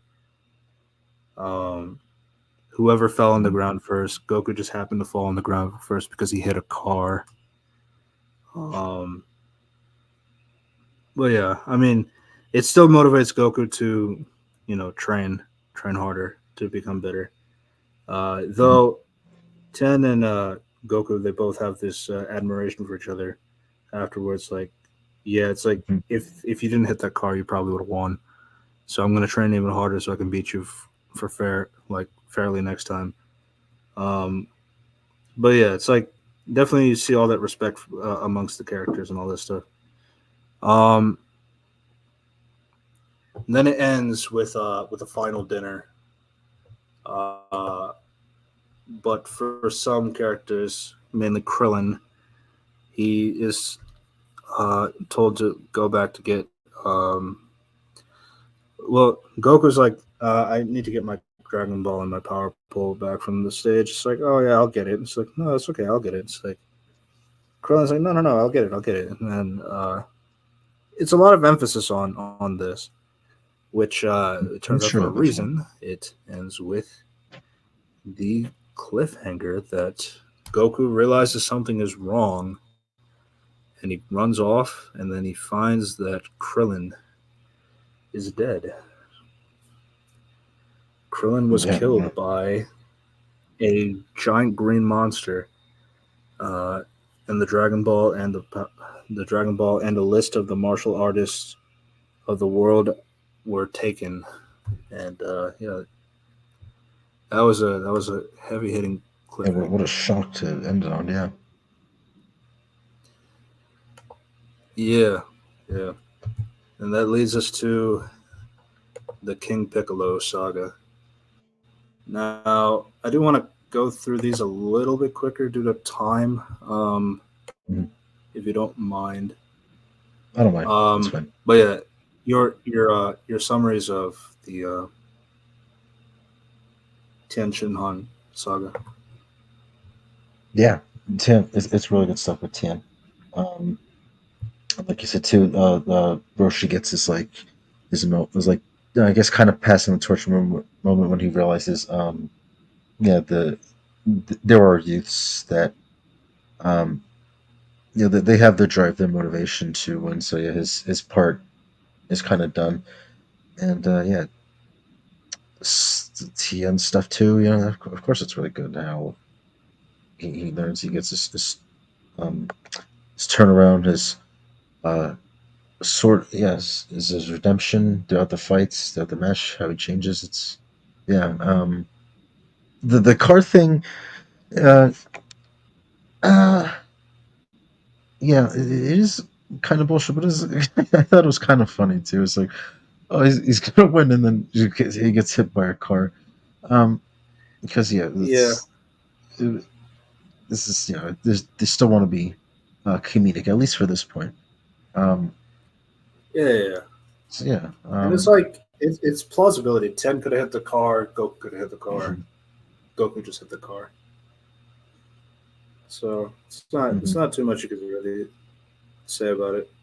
And it makes sense. Like for they want to save Goku's thing for the last one, which makes sense. Yeah. Hmm. That makes sense thematically. Yeah. Yeah. But yeah, that leads us to the King Piccolo saga, which this season is completely in the opposite direction in terms of Oh it's yeah. vicious, it's vile, it's dark. King Piccolo takes no shit from anybody. This is Um, probably like the closest to a saga from Z that that Dragon Ball has. Now I have heard this conversation before. It's like King Piccolo is like kind of the start of bringing this concept that Z is known for. Yeah, I would agree. Yeah, Though there are a few things I want to highlight that I did kind of notice on my watch is like the way Pilaf got King Piccolo was kind of weird. Um, like he just randomly found this urn in the bottom of the ocean Hmm. and it opened it, and then King Piccolo comes out. And then he explains the Dragon Balls to Piccolo, how like if you get all seven of them and grant this wish, you will be able to wish for anything, which he wants to wish for like to be immortal, Eternally young. eternally youthful, so that he can continue his rule from his prime and all that stuff. So makes sense for motivation. It's just like, but it kind of relies on Pilaf just finding Piccolo's Hmm. urn. That's fair. Yeah, there's Yeah. yeah. You That don't really get anything. He just found it. yeah, and I heard the manga is also kind of like that as well. Like Yeah, Piccolo just kind of appreciates. it's off screen in the manga too as well, cause Yeah, or off panel, I guess I should say. yeah, and it's like I think what they do a good job with like Roshi kind of like building up Piccolo. It's like they see the symbol of the demon, and then Roshi instantly recognized that's Piccolo. All the years ago, his master tried to use the evil containment technique to contain Piccolo because Piccolo was wreaking havoc on the planet. He was, genociding and all that, and nobody could beat him. Uh, it wasn't until a martial artist was able to contain Piccolo, King Piccolo, into this urn with the evil containment technique, and that killed his master Killed him in the process. for because of the amount of energy it takes to put King Piccolo in it. Um, Master Roshi was not able to use the technique, but he saw his master use it against Piccolo, and that's like how they need to figure out a way how to get King Piccolo back inside because he's going to wreak havoc again. If he's getting the Dragon Balls, he's probably going to do something really bad with it, which obviously trying to grant eternal youth. Um, so yeah, that's kind of how Piccolo's backstory starts up. We learn a little bit more about Piccolo's backstory in the next saga, which we'll get to. Um, but yeah, big threat. He used to be really bad news. He was stopped one time before. He was let free, and we got to stop him again before he does something terrible. It turns out they kind of deduce together, which I like the detective work as well. It's like, all right, if he's collecting the martial artist list, it's because it was martial artists that defeated Piccolo the first time. So he's probably taking the list of martial artists to find them, kill them, so that nobody could stop him. So it makes sense. He's getting Dragon Balls because he probably wants to do a wish that's like a pure evil. So it makes sense as well. Hmm. Yeah, so there's things like that. Obviously, Krillin's death has like a big toll on the Kame House uh, team. Um, you know, Goku is like Goku's like pure on revenge. Really wants to go after Piccolo. He pretty much runs off, takes the Dragon Hmm. Radar, and looks for the Dragon Ball that is off. Um, he you know essentially he's kind of like going about. He gets close to the point where he finds Symbol, or no, he finds Tambourine, Hammering. Yeah. and uh, and they get in a fight. But because Goku didn't eat anything, he has doesn't really have that much strength. So Hmm. Tambourine like beats the shit out of him to the point where Goku is kind of knocked out for a few days. Um, and then Tambourine gives the Dragon Ball to King Piccolo. King Piccolo is saying, "All right, now I want you to kill all the martial artists using that list." So yeah, then he goes off. He's pretty much killing a lot of the characters that we've seen from the martial arts tournaments. Um, so he's kind of going through everybody one by one. Um, so yeah, you really get that sense that like there is a lot of danger happening, and it's like unhinged, all this stuff. It's just completely different from your previous scenes. Now, I do want to ask because you've watched Z. I have seen people say like skip those seasons, like the earlier seasons, and just go straight to the Piccolo season if you want that Z itch. Is that a good idea? What to skip Dragon Ball until Piccolo? To skip Dragon Ball up until the Piccolo Up arc, and until then you start. Piccolo. No, not if you want the whole story. Yeah, I'd say no as well. I mean, like, what good is like Krillin? Yeah, Krillin if dying is you like I guess if you can care about Krillin in the future seasons as well, but like I don't know like how much you really care about Krillin being dead and then he comes back to life and like you don't really account for that. yeah, you don't know him if you just start there. It's not gonna mean much. Yeah,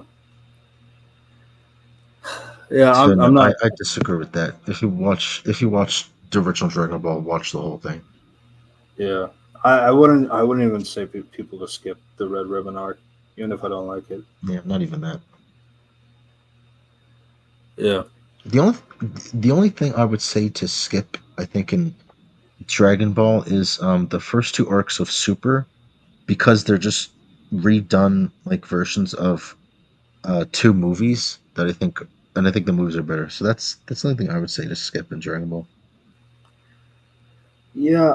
I mean I have seen people say like you could watch the Dragon Ball movies, um, because like because the Dragon Ball movies they kind of retread some of the anime arcs, but like a little bit differently for the sake of a The movie. Z movies do, yeah. I haven't seen any of the original Dragon Ball movies. The I don't know I've heard what they the do. I've heard the OG movies kind of do that as well, though.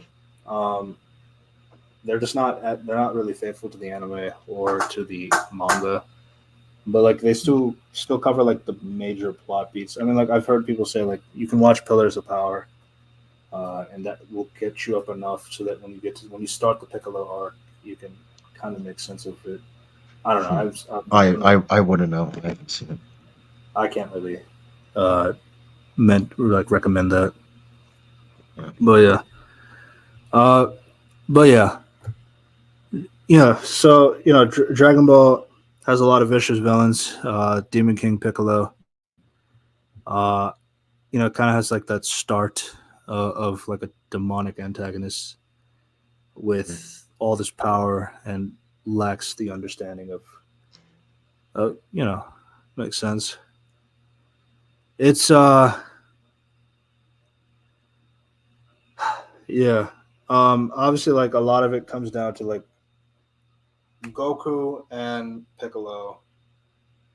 They they do get together after Goku actually looks for a Dragon Ball. Because it's because so Goku's like looking for the Dragon Ball. He's looking for his grandfather's Dragon Ball in particular, which is in the possession of Piccolo. Which when he does find another person holding it, Yajirobe. Um, Yajirobe is one of your side characters, one of your new friend characters that comes up in the last two seasons. He's it's a little weird. So Yajirobe, I like him, but like you got to think about like in the context of like he's like almost as strong as Goku. He's almost as fast as Goku. But then he's like, but then it's like when you get to a point where Piccolo versus Goku happens, it knocks him out. Goku is like knocked it to the point where his heart stopped. Piccolo on his heart, um, but then Goku's heart restarts the moment Piccolo leaves, which is pretty lucky. And then and then Yajirobe is able to carry Goku on his back and climb up Korin's tower, which before it was only Goku, and then I guess Tao was able to do it, uh, like once before, which was not really done before. And Roshi. Yeah, yeah. um, and Roshi. Um, so it's like it's a little bit contrived in that sense, like how some of these things in the middle part of the story gets to where it is. I don't know if it's like I don't know. It doesn't ruin the season at all. Um, but I do feel like there are some because of how serious the tone is now. It's like I kind of have to treat it a little bit more seriously in like some of those elements, I guess. Yeah, Um, that's fair. yeah, but once Goku goes back, he has to drink the divine water this time. Yeah, Like now there that's really is magic water. yeah, yeah. So which he goes into like a maze, which um, pretty much has like a has all the it's like the shadow world. He sees like demon versions of the Kame House group, like they're acting all friendly. It's like you just forget about Krillin. We'll just stay here. It's like you guys are cowards, and all this stuff. So the demon monster realizes that Goku's like way too strong and way too pure of heart to be corrupted by these thoughts. So he allows him to drink the water, which he says if you have any, if you're a normal person, it would kill you. But if you have superpower, it will make you even more super powerful. Which it's a little because it's a little weird because Mhm. Yajirobe does try to taste the water, and he does feel the effects, but it doesn't kill him. So I don't really know if I'm supposed to gain that Yajirobe has some kind of strength Well, to he him. must I at mean, he this was able point. to he Yeah. was able to kill Symbol um, with one stroke of a with a blade, which nobody was able to kill him beforehand. So yeah, Yeah, I would agree. Yeah. Roger was like power comparison. Yeah, it's a little weird. I don't know exactly how strong he's supposed to be. yeah. And then but yeah, Goku drinks the water. It does he does feel poison effects, but he does overcome them, and he is a lot stronger and faster now. Though it doesn't really change his physicality as of right now, but yeah, he Able to keep up with King Piccolo, who made his wish. yeah. During this time, King Piccolo got all the Dragon Balls because King Piccolo has a fight with Master Roshi. Master Roshi and Ten, like they and Shiatsu, they collect like six of the Dragon Balls, which is kind of like they collect five of the Dragon Balls. Piccolo has two of them because he took one from Goku and had one from Mhm. Goku before. Um, so it's like, uh, you know, Roshi and Ten having all the five Dragon Balls, they were pretty easy to get. I mean, Ten even comments on that. Uh, I guess it makes sense because Piccolo is out there being the threat that he is. So there isn't really enough time for there to be any kind of like. There's not enough time for anybody else to be resistant forces at this time due Yeah, to Piccolo's tirade. So it makes sense. yeah, he's made himself known to the world, Piccolo. Yeah. Not into So yeah, Piccolo. right, right. So yeah. So Roshi puts Ten to sleep because Ten, if he tries to go and fight Piccolo, he'll die, and then he needs somebody to be left behind so that if Roshi died, then there would be somebody else to take his place. Um, and Yamcha's not strong enough to be that guy No. because Yamcha broke his leg in the previous saga. So yeah, um, so yeah, Ten is Yeah, knocked out. Roshi tries to. Chiatsu's hiding on the other side. Roshi pretty much tries to go face to face with Piccolo, which he tries to do the evil containment technique, but He turns out that he missed. missed. And yeah, then Missed and then Roshi's dies. last words, his last words were, even though I wasn't able to do it, there will be somebody else that will take my place and will stop you when you guys. Hmm. Yeah, you know, Piccolo's obviously happy that uh, because Roshi was explaining that he was there back when his master put Piccolo in the jar. So Piccolo was like kind of happy. He's like, so there's nobody else that could like do this technique now. Um, so yeah, Piccolo. So yeah, Piccolo. He takes all the Dragon Balls and then he summons the Eternal Dragon to do his wish. Tien tells Chiatsu in his head to say the wish, say a different wish before Piccolo says his, so that say that I want King Piccolo off this planet forever. Um, so Chiatsu tries to say it, but Piccolo is too quick and he kills Chiatsu before Chiatsu could finish uh, the sentence. So yeah, that was a that was a big loss as well. Just Chiatsu's blind faith in his friend. Um, but yeah, um, Yeah, it's a lot of death in this arc. a lot of death in this arc. Um, Now, obviously, Team Kame House is hoping to get the Dragon Balls back, so that they can summon it to bring back the people that died by King Piccolo's hand. Good. But that kind of segues because King Piccolo asked the dragon for his eternal youth, and then once the dragon is about to leave, King He kills the Piccolo dragon. kills the dragon, causing the Dragon Balls to turn to stone forever, uh, Hmm. or so they thought. But we'll get to that. Um, Right, yes. we think it's forever. So the dragon is gone. There's there's no what's this It said lock the best part of balls. Dragon Ball is when the dragon says lock balls. Okay, we'll get this one. I get it. Yeah. But yeah, Piccolo kills the dragon. Ten is like completely devastated. Both his best friend and his master is dead.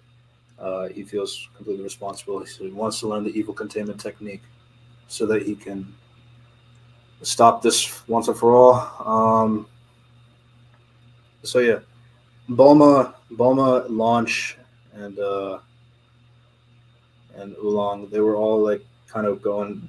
Um, they were looking for Tien and Roshi uh, because they found the five Dragon Balls and they found that all seven Dragon Balls were in the same place, but they don't know who cast the spell because they saw the thunder clouds and all this stuff. So yeah, but yeah, it turns out that Piccolo casted the spell and Roshi and Chiaotzu lost their lives, which obviously brings even more uh, despair to the group. All this death. Yeah, yeah. Everybody's hoping that Goku's all right. Nobody has heard from Goku for days. People think Goku's dead. Um, Goku is on his way after getting the special water. He's on his way to fight Piccolo this time, not knowing that Piccolo is younger and destroy the dragon and such. But yeah, just gonna speed things up. He does. Piccolo is using his reign. He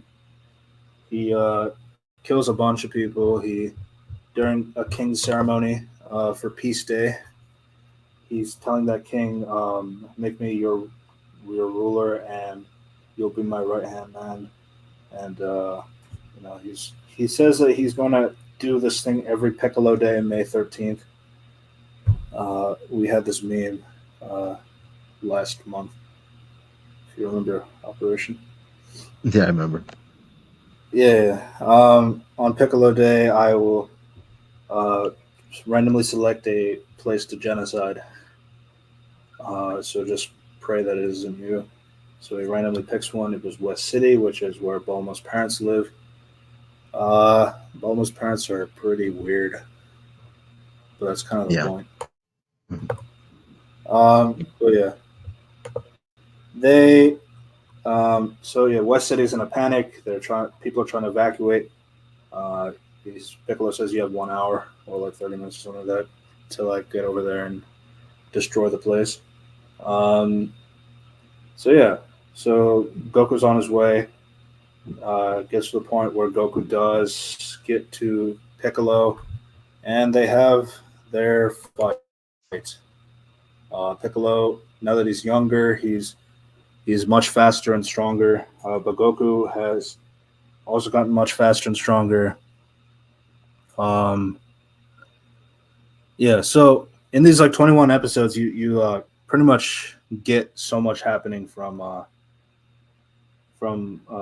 this stuff, and plus all like the death and murder and all this stuff happening on the side. Goku is like putting everything he's got. He There was like an instance where Ten was like trying to contain Piccolo, but Piccolo summons up a child uh, to essentially protect him, and then so yeah, they have a fight. Uh, Ten tries to do the evil containment technique on Piccolo, but the sun got in the way. Well, not the son, like not Piccolo Jr. yet. We're not there yet. But like Yeah. his offspring tries to like That other demon. the other demon tries to protect him. So he did enough so that the evil containment spell didn't do anything. And then Piccolo destroys the containment chamber so that he can't be threatened again. Mhm. At that point, Goku comes in. He kills that uh, henchman like super easily, which Ten is like completely amazed by. Um, and then the rest of it is just Ten being amazed in general with what Yeah. Goku do. Uh, Honestly, like one of the, I think this is like where the this like last part with like Piccolo and Goku and Ten are is the better is the best part of it of this arc in general. But yeah, they have their fight. Um, Piccolo pretty much just so there's this thing like where they have the power to make a nuke with their own Mhm. bodies, and like destroys all this land and towns and stuff like that. But like it doesn't kill people, I guess, because you see a lot It, of it, it, people kind of there. it's got to kill people too. Yeah, I got maybe 10 hide behind a rock like Doomsday, Batman and Superman. Yeah, well, yeah. Goku is giving a lot of people hope, though. People on the news are hearing that Piccolo is fighting a kid, and this kid is winning.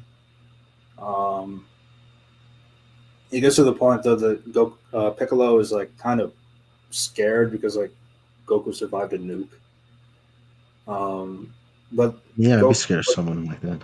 yeah, but Piccolo does like injure like does a laser on his leg. He hits his arm with a rock, so like he's losing access to three of his appendages. Um, Mhm. he also gets to a point where he grabs Ten by the head and he's like, "All right, if you don't do anything, I'll if you don't." Um, If you try to move, he's I'll like, kill him. I'll kill him. And then Goku's like, first he's like, no, I'm not. Don't do it. Don't do it. And then it's like, all right, just do it. And then it's like, what? You realize if I kill him, then your friend's gonna die. It's like, no, I'll just get the Dragon Balls and you'll go away. So, oh, you haven't heard. I killed the dragon. It's like, what?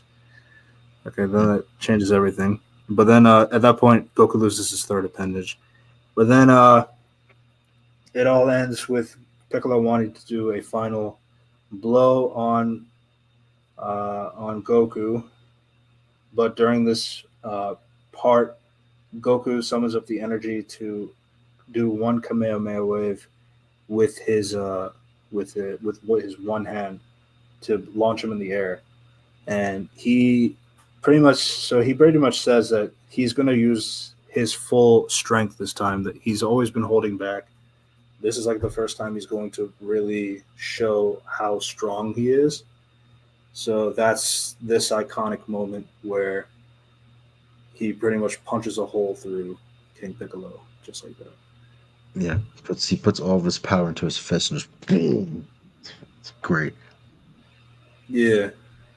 And while King Piccolo is dying, he's saying that he's going to make an heir uh, to be reincarnated and like basically take up the legacy of him, and then he explodes Yeah, in his death.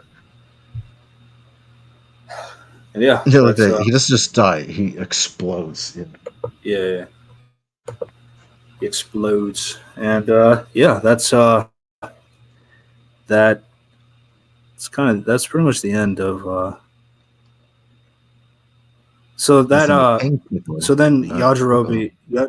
Yajirobe comes back. Yajirobe is telling to Goku that like we'll take you back to the medic, which he's been calling Corn that. Um, yeah, so he takes he's taking Goku back to Corn's tower, and Tien is basically telling everybody what Goku did. Um, and yeah, that kind of like segues to obviously everybody's like kind of worried about like what can they do. What can they do now that the dragon is gone and all this stuff. Um, Goku himself, I mean, he has the Senzu beads to restore his regenerative properties back to health and all that stuff. So now it's like, now that the Dragon Balls are gone, how can we bring back all these people that died? Then Korn is saying that you could go use the power pole to bring you up, which above this Korn's tower is a place where you can meet Kami. Kami is the Mhm. creator of the Dragon Balls. Um, and what I like about it too is like in this last season, it brings back that tool that Goku used since his first episode.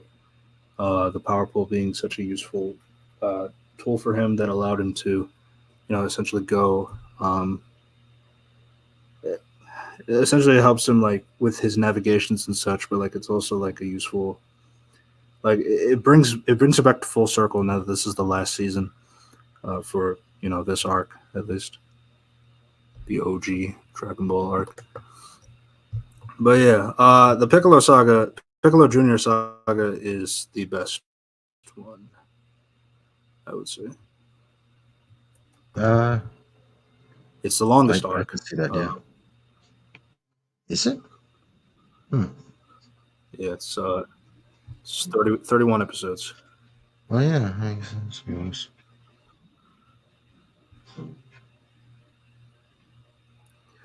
So yeah, I mean part of it is coming down to like his their interactions with the you know Goku is going up to find the well, first he's like looking for the power pole because he left it there. We also Yeah, he hear left from it, the and town then people like there, like he left it at the where the fight was. Which oh yeah, I one thing I wanted to mention is like I love how Goku uses the power pole for fights, especially when he was like disabled with his one leg. He used the power pole extend to use the other leg to kick Piccolo in the ribs like that. Just I like how he uses his arsenal in fights. But yeah, yeah, he thought he left it there. It was kind of a good moment because like the town people are like trying to praise this boy that they can't find, and then he just happens to show up. It's like man, Goku just has no idea or care for as to like what's going on. He's just trying to find his power pole, which then he goes to fortune teller Baba to find the power pole. Then fortune teller Baba tells him to go back to Kami House because it's over there. Uh, so yeah, it's like a bit of a fetch quest, but makes sense. Um, Mhm. Yeah. Um, but yeah, he gets the power pole, goes back, he goes to the heavens, and then he essentially like he meets Mr. It's Popo. Kami. Oh yeah, Mr. Purple. Yeah, Mr. Popo. He's like saying like um, I heard you killed Piccolo. It's quite an achievement, but it's not. If you want to talk to Kami, you need to go through my training, which obviously that excites Goku because he always wants to learn. Uh, It's got to Kami go through beats. the pecking order. Gotta go through the pecking order. Yeah, sorry, I cannot think. I can't not think of abridged Popo. Every time. Yeah, yeah, the meme. Uh, yeah, Mr. Popo's kicking his ass because Goku does not know how to, because of the altitude. He doesn't know how to control his breath, or like he's using too much energy to against Mr. Popo, which Mr. Popo is using that against him. Um, so yeah, so during this part, Goku is like pretty much saying like, I'll train, I'll try to do whatever I can so that I can get the Dragon Balls, and to save my friends, I can also do whatever I can to be as strong as you guys. Which obviously they're like, that'll take you 3 years, at least 3 years to do that. So yeah, I'll do that. Um, yeah, Goku's willing to put pretty much all of his time and effort to train to get better, and all of that to make him uh, who he's going to become. Um, Kami does decide to go early and talk to Goku because he does appreciate that Goku killed Piccolo. Um, and then he says that he will restore the dragon because he can't. He will restore the dragon so that they can use the Dragon Balls to restore their friends back to life, Hmm. as a token of thanks to Goku. Goku, but Goku has to agree to stay so that he can train to learn how, because Piccolo made a son who is currently learning to get better so that he can fight Goku at the martial arts tournament in the next 3 years. So that's kind of what they're training for. Yeah. So yeah, that kind of is the arc. And then there's like a few episodes where during the training he's going to different villages. He There's like one where he goes back in time um, to to meet young Master Roshi and Master Shen, um, Hmm. and is essentially learning some techniques. It's kind of weird because like he learns about the using your energy to create a wall within the fire, but then in the last episodes they don't really do that with the eternal flame. I thought they were going to bring that back. Uh, it's okay. I It's mean, they found weird. other ways to bypass that, Hmm. but yeah, I just thought they were going to go full circle with that because like there were some moments where like I was thinking like I feel like Goku should be using that technique that he was learning from Mr. Popo. I mean, from Master Roshi's master. But Yeah, it's because it's filler, so it can't have an actual impact on the story. But yeah, but yeah. it's one of the After downsides of after filler. after a few of those episodes, where basically he's trying to learn how to, like, he literally fights a doll version of himself. Um, so he has to like learn how to control his breath. He has to control his energy, like how much effort he needs to put into different actions and stuff like that. Things like that. So he's like essentially trying to. He has to learn how to detach himself from like his eyes, like his senses. So like just rely on your body to do what it does. They play hide and seek. Um, these different skill sets, and then it, yeah. So that's essentially it. And then it cuts to 3 years later. Uh, Now this is another point that I learned from Toriyama, that he actually fought for making the character designs different, meaning like making them older and all this stuff. So He said that particularly the reason was to one establish that time gap between the characters. Like so, Goku was 15 during the Mr. Popo time, and now he's 18 here. So he's much taller. All that. Um, he was saying, I think he was saying one of the because usually in anime, I think what tends to happen is people like the iconic design, and then you feel like you have to stick with that regardless of how old the character is. I don't know if that makes sense to you. No, yeah, it does. Yeah. Uh, I I think mean, Toriyama Ash, yeah, Pokemon. Pokemon is like that perfect example. Yeah. Oh, Toriyama was saying I think the important thing was to really show that age and that difference between the characters like during this part of the phase. I mean, you see Goku grow, but like here, like from 15 to 18, he's like way taller. it's You yeah, know? So it's much more like drastic. yeah, so it's a drastic change, but I think it's a necessary change to like kind of show that Definitely, yeah. how much he has grown.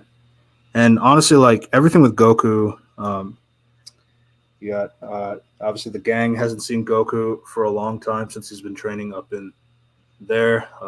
Also, Tien, Shatsu, Yamcha, and Krillin they all decided to go to Korn's tower and like pretty much learn the technique that Goku did to the special water and all that stuff. Which I was kind of like when everybody does Korn's trials, I feel like it's not as special anymore when Goku did it. But Fair, I I guess. guess I guess it makes But sense. Maybe they took 3 years like Master Roshi did originally. it could have, I guess. Yeah. Well, yeah. But yeah, everybody's gotten taller. Everybody's gotten stronger. Um, except for Krillin. Yeah, yeah. Yeah, He got a little taller. he got a little taller. He was just hoping Goku didn't get as tall. Yeah. Yeah, but that was a really nice moment too, because Goku hasn't seen Krillin since the death scene, because he didn't see him at all in the King Piccolo saga, since he Hmm. died at the end of the 10 arc. So that was really nice. Um, yeah. So yeah, do you have Oh, and Bulma's character design is a lot. Whew. I can say that now.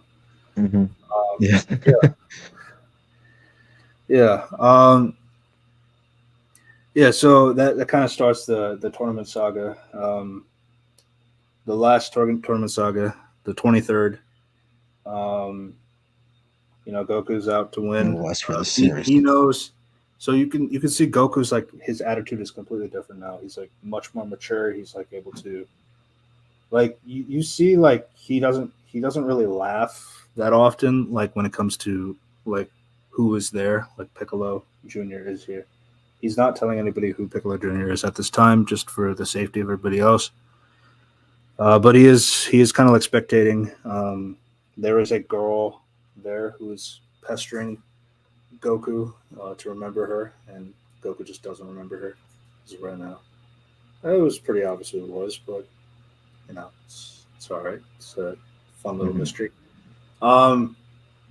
Cool. Honestly, what I like about I think these are the best quarterfinals in my opinion, because like these quarterfinals, like I feel like everyone had like a thematic reasoning as to why they happened. Because for example, somebody comes back, which is actually two people come back. One was this mystery woman, which we'll get to, and the other one is Tao. Tao returns as a cyborg. He had a lot of money, so like people were able to restore his regenerative abilities, so he Mm. can be, so he can be there to fight in the tournament. And he wants to fight Tien in particular because Tien was a betrayer of of the Crane army, the Crane Hermit, and all that. So they have their fight. Tien and Yamcha, not Tien and Tao. Tao is like putting everything he's got into this fight. Tien is like being very humble and respectful for this. Like he gets to a point where he puts Tao's arm behind his back and like pretty much walks him, tries to walk him off the stage. Like, I don't want to embarrass you because I respect you too much.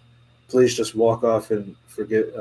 Just learn to forgive and forget all that stuff. So Mhm. like you can really see Tien's like growth of like how he has like learned a lot over these last few years from Roshi, from Goku, from himself. So yeah, it's like, but then Tao obviously he gets to a point where he breaks off his arm, summons out a knife, and He's then got a knife. slashes Tien. Cheap shots him, which he doesn't really care anymore. He wants to kill Tien. Tien continues to fight because he said now is I before I had respect for you, now I just pity you in that sense. So it's like, and then Tao brings out like a super Dodon ray from his arm, but uh, you know, Tien is not scared at all. Just let it happen. So Tien basically eats it, and then then Tien punches Tao in the gut, which knocks him out for a few days. Shen was talking shit the entire time, uh, but then he gives Tao to Shen, saying like, "You just take him out of here, and he'll be out for 3 days, but he'll be fine. He'll live."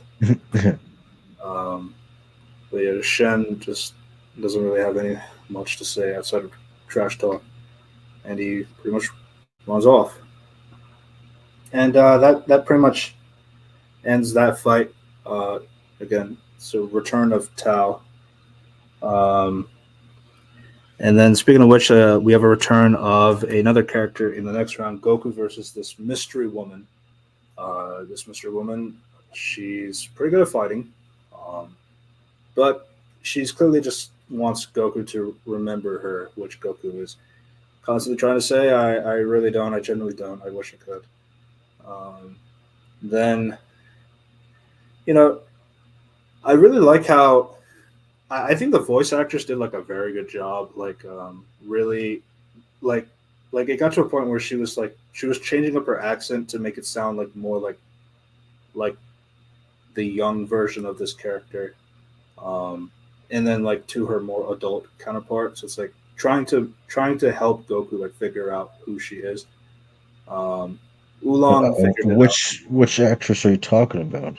Because trust me, you don't want to get into the dub versus sub debates. Oh, I guess that's true because I watched the dub version. Yeah, I think the sub version actually literally does the two different voices, but yeah, I felt like it was still noticeable in the English version as well. But yeah, so some of them figured it out, some of them haven't figured it out, but then Chi Chi does reveal that The she's audience has figured it out. yeah, yeah. Chi Chi reveals that. So in the previous scenes, like Krillin was like Krillin was so funny. It's like, dude, it's like, how could you betray me like this? It's like, what do you mean, bro? It's like you broke the bro code. Mhm. I don't know about that, man. Mhm. Uh, Krillin was hilarious. Uh, you know, and then obviously it's like how could you forget a beautiful woman like that? Like, what are you insane? Yeah. Yeah. Goku Goku is the kind of like he's literally that meme is like I wooed this girl with my autistic riz. Yeah. And he wooed her But yeah. because he tapped her in the crotch, and that made her fall in love with him. Yeah. So yeah, that's great advice. Go and do that. I'm sure it won't have any negative repercussions. Yeah. Yeah. But yeah, Chi Chi does reveal her identity. Everybody is shocked. Goku shocked himself. Obviously commenting how she looks very different now. And This is when she should be in that then outfit. yeah, that's true. But uh, you know, she's saying she's still mad at him, but not just because of the name. It's like you forgot your promise. I don't recall that promise that you promised to marry me. And it's like I, I still don't know what that is. It's like, dude, a bride. Krillin has to, it's like, you don't know what a bride is. It's like, yeah. So it explains it. It's like, and then Goku's like, no. I honestly thought marrying means like to eat. He thought it was eating, which I mean, in some sense is technically correct. Yeah. And then then Chi Chi's saying like, what you don't want to marry me? It's like Goku says like, I don't really understand the concepts, but it's like sometimes I say things that my heart says something else. So then he proposes to Chi Chi on the stage, which you know W Riz. Hmm.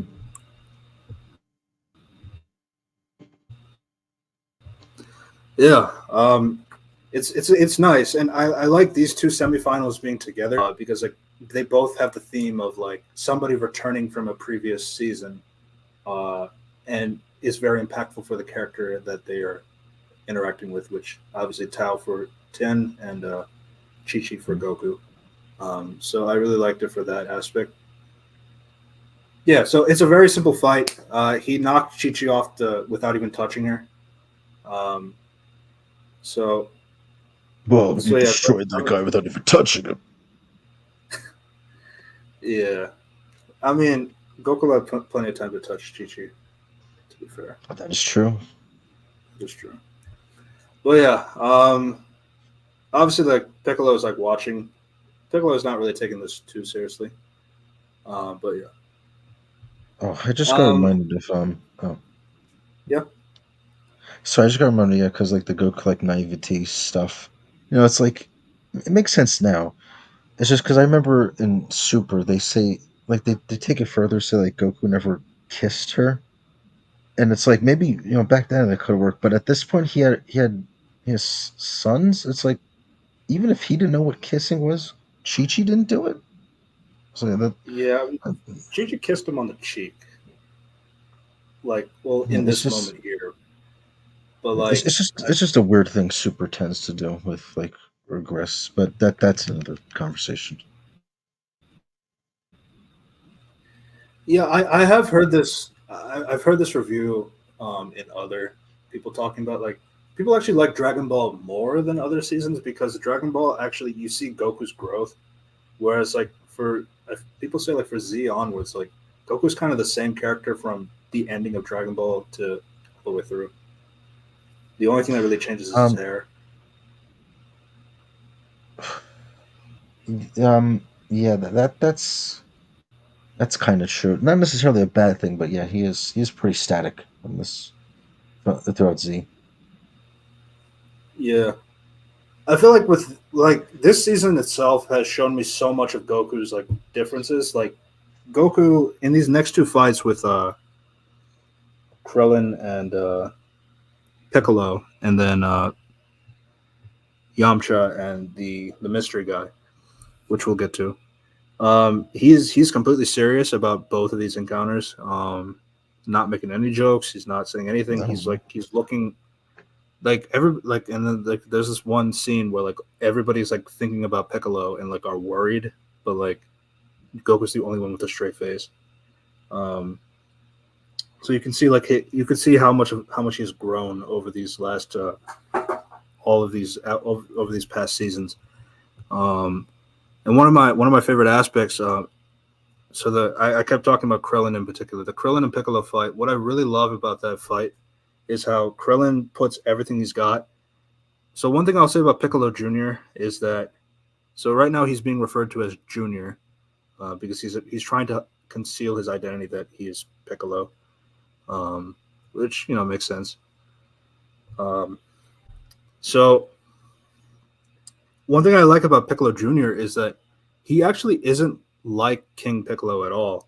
Like you can actually see that he is a reborn version of him. Like he has some similar ideologies, like things like that.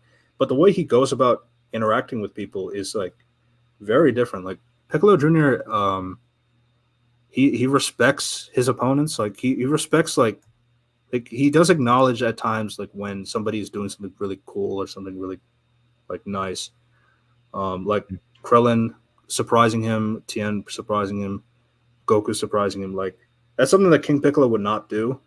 So I think it's a good contrast to show how these two versions of the characters are different, despite being the quote unquote same character. Um, Yeah, yeah, same. Yeah, they go back and forth. They say, because they say my father, but then he says when we last fought. So I guess it's a God and Jesus thing. yeah, yeah, kind of like the Doctor, Yeah. but evil, or the Master, I guess, is more appropriate. But yeah, that's something I really appreciate from Piccolo's side. For Krillin, I think my it's my favorite part of Krillin for this is like all of these like Krillin has always been the kid who tries to he's always been like a dirty kid in terms of like what he's trying to do to make sure that he wins. But Krillin will use those tactics during a fight as well, like trying to do anything he can to get the upper hand. Um, so yeah, it's like when when Piccolo when Piccolo and Krillin are like up in the air, and then Piccolo slams Krillin down on the ground. Krillin gets up, but he says, "Yeah, I'm done." Um, Hmm. and I think I think it's a beautiful way to end like that arc with him. It's like he's he's been treated like a rag doll. He's been like beaten to death. People don't agree with him, or like people doubt him or anything like that. But like in this one moment, like Krillin has like so much respect for himself that he knows he's beat. He knows he needs to stop, and he chooses to stop willingly to let Piccolo win and accept his fate.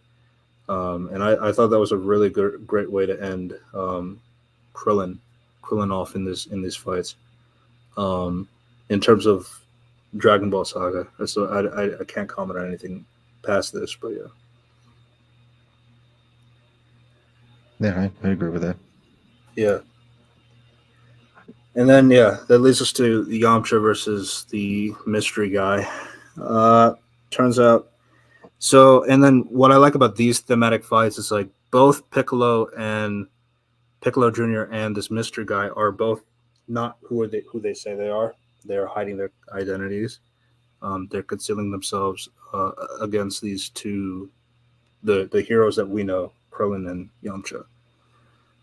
So, and then and they both have their reasonings for hiding their identities for for everybody else's sake. Um, so yeah, I appreciated that level as well for that side of the bracket. That's why I feel like these two fight sequences are like pretty well thought out in terms of the quarterfinals. Um, Previous quarterfinals, like you had Manwolf bring back like, oh, it's like I'm mad at Jackie Chun for destroying the moon because the moon is what I can become a man, but because you destroy the moon, I can't become a man I'm a anymore. wolf forever. So I'm a wolf forever. Yeah, it's just like I mean, there is a callback, but it's not really much. There's some joke quarterfinal moments there sometimes, but yeah, this one is like everything has like a purpose, and that's why I like it the most. Um, yeah, and then Wait a minute. Yamcha versus Kami. I hmm? just realized this. I just realized this right now. Kami restored the moon, so that shouldn't be a problem for him. He restored the moon after this. Like this is during the during this 3 years between the 23rd. Hmm. Yeah. So the man wolf thing was back in the 22nd. Oh right, yeah, that was back during Tien. Yeah. Yeah, the Tian Sorry, arc. sorry, I got mixed up. Yeah, sorry. Yeah, so Yamcha is fighting the mystery guy. The mystery guy is using the clumsy technique, clumsy quote unquote, to beat Yamcha's ass. Uh, and Yamcha gets his ass beat again. Yep. Cannot catch a break. He can't catch a break. Um, But yeah. But then we learn who his opponent actually is. Goku actually figures it out. Which again goes back to his wisdom, improving tenfold. That he Mm-hmm. realized that this is Kami in disguise. Um, yeah. So then, before the then that leads to the quarterfinals. Goku versus Ten. Uh, a rematch from the last time. Uh, it becomes like a four. I mean, essentially, they're trying tricks from the last time. They're trying new tricks that they learned this time. I think the highlight was really Goku saying he needs to remove some of his clothes. He takes off his Right. shirt and then he drops it. It's apparently 100 pounds. Then he takes off his wrist bracelets, which are also like heavy. Then he also removes his boots, which are also heavy. And he's like, yeah, it's like similar to Master Roshi's shell. That's what it was. Something Kami taught me to do. So yeah, it's like once he took it off, yeah, Goku's speed is like incredibly faster. Because like Tien had this commentary before. It's like even after all this time, I'm still faster than you. It's like yeah, I guess. Yeah. But then Goku takes off his clothes and he's way faster now. Uh, God, and like the hardest part of like this fight was like when Goku like during the 410 moment is like it's like it's a pretty nice technique, but you have two flaws. Here's step one, and then he jumps in the air and he does the solar flare technique against Tien, who Tien was able to do that in the first time around, but this time Goku did it against him. So he was blindsided, and then he says, "What was the second flaw?"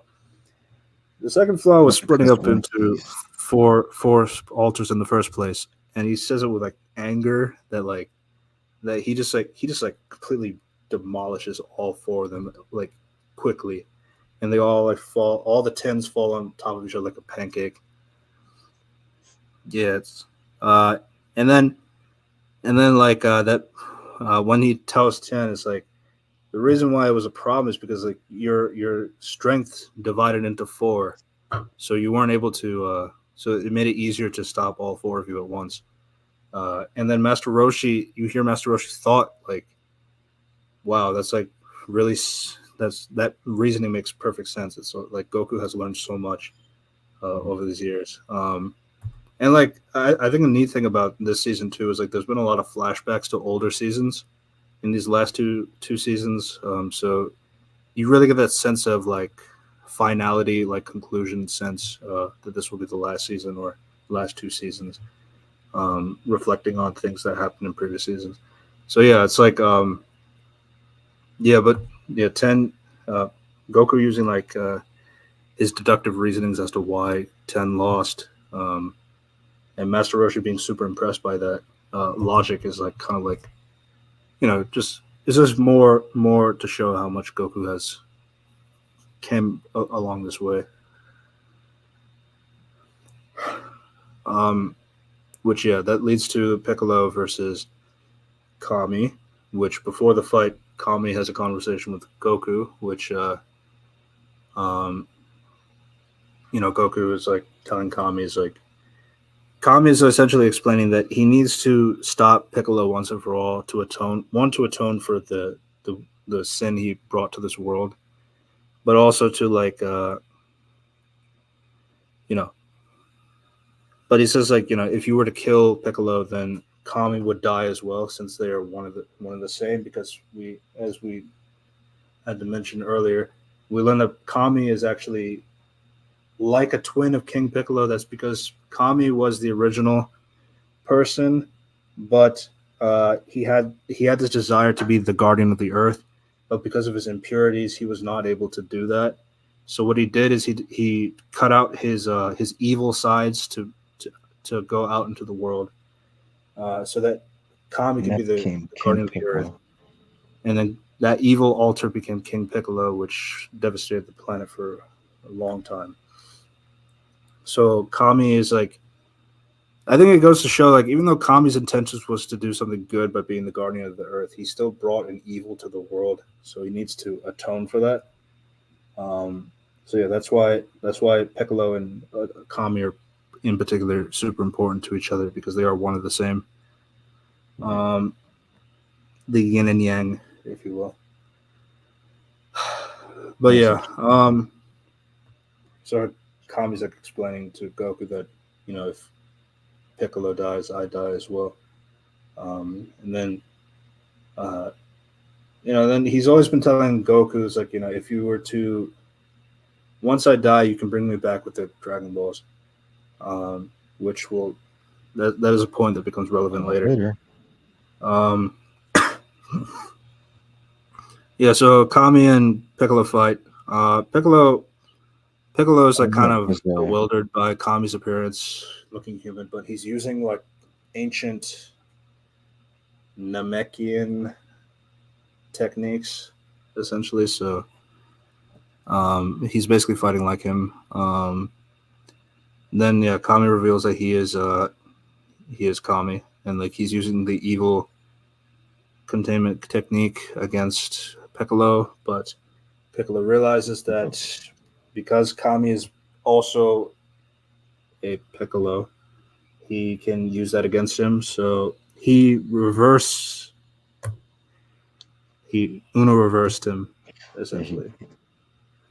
uses on him to trap in a little bottle. So yeah, he gets trapped inside, but before that, he removes Shen's body, which is the body he The he the took yeah, over the person that Kami for the possessed. fight. So yeah, he's out, um, and yeah, Kami's now in the bottle, and Kami lost. Now the people don't understand what's going on. They heard like a bunch of alien talk between these two Hmm. characters, but they had no idea what was being said. But essentially, they were revealing their identities to each other as Piccolo and Kami. Um, but yeah, so the announcer announces, like, that the human guy who has no idea what was going on, that he was out for the count, and like it was good to see like everybody praising him, like, you did so well, you were Yeah, amazing. his son's like, "Wow, Dad, you're amazing." My Yeah, dad's the strongest yeah. guy in the world. Yeah, it was nice. Um, yeah, and that leads to Piccolo versus Goku, which obviously Piccolo and Goku is like telling the gang that this is Piccolo Jr. He reincarnated, and this fight is for pretty much the balance of the world. This entire time, though, Goku's like kind of treating this entire thing just like in the sake of the tournament. He wants to win this tournament so bad, but he needs to beat Piccolo to save the planet as well. Hmm. So yeah, Piccolo and Goku, He still wants to have a fair match. that fight pretty much goes for a few episodes as well. Um, they're using all the tricks in their bag. Um, Piccolo has some new techniques that King Piccolo didn't really use before, like the stretching arms, like And essentially growing ripping leg. off his arm, then regenerates a new one out of it. Which I do wonder, was King Piccolo not able to regenerate his heart? Was that a reason why he couldn't do that before? I guess it doesn't work. Yeah, they get into it later, but yeah, like they have a limit on how like How they, much they they can can't regenerate. yeah they can't grow back their hearts and all basically. Yeah.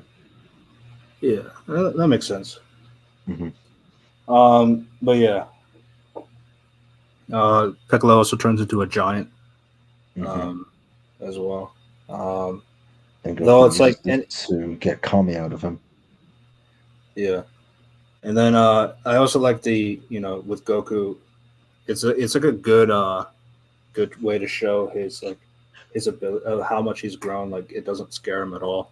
Like he knows exactly what Hmm. to do. He pretty much grabs Piccolo by the finger and turns him Yeah, over, yeah, he flips him. Hmm. flips him over. Yeah, and then he gets bigger, and then Goku decides to go into Piccolo's mouth to go in and grab the Kami bottle and gives it to Ten. And then Ten opens the bottle so that Kami can get out. Then it gets to a point where Uh, Piccolo is gonna set a nuke off, Yeah, like which father, like son. like father like son. Then 10 makes a hole in the ground so that everybody can take cover.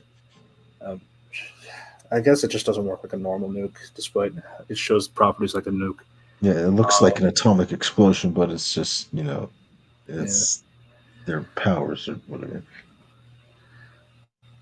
yeah. Everybody's ran away because they've figured out that this is Piccolo, King Yeah, he like Piccolo he, like something, he screams it. Yeah.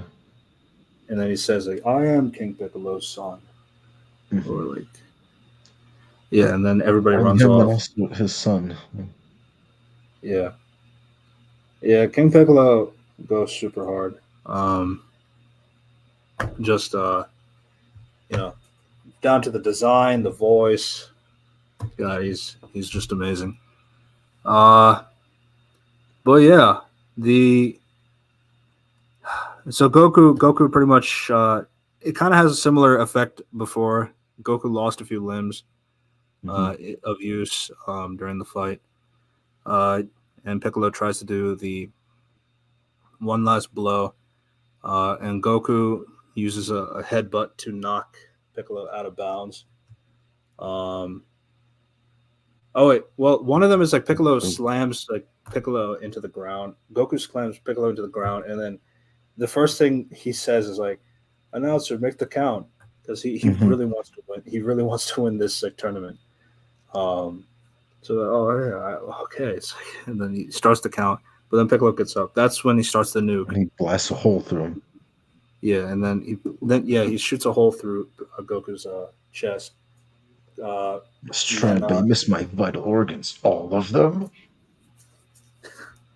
yeah, he's completely scared. Goku just like Goku pretty much uses his head to knock Piccolo out of bounds. It's like he's out of bounds. I won. I Yeah. finally won. Yeah, this Even it's though very this like it's very good. even though this only like the outline of the of where the stage used to be.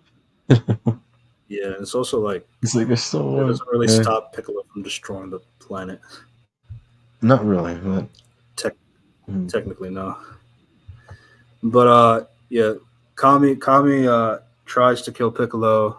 Goku's like, no, don't do that, because like his reasoning is like if Kami's saying like you can just like let me die and then you can regenerate me back to life, but then Goku's like, but if you die, then nobody could, then the Dragon Balls die with you because you were the ones who mhm. created the Dragon Balls. So that logic makes sense to him. But then Goku gives a Senzu Bean to Piccolo Piccolo. Jr. and he's saying like, uh, you know, I feel like I need a rival. So that part is I'm not really sure. What do you think? Um, yeah, that's kind of a bit weird how first he heals him, and then Piccolo just like he like accepts defeat at least. But I guess it's like because like how you said uh he is pretty distinct from King Piccolo, so Yeah, it does I, kind of I, line up. I think But he's maybe more I'm just noble. talking. Yeah, maybe I'm Yeah, just he's talking from what I know from Z about what yeah, Piccolo. because like I did message you before. So I'm trying to figure out what is the point where he becomes like good, Yeah, quote unquote. you'll get there if you continue. Yeah, because like this show didn't really convince. Like Ten had like a reasoning as to why he became good. I guess Yeah, like but this for one ends with Piccolo's. Piccolo still as an enemy. So yeah, it's Yeah, Z that does that.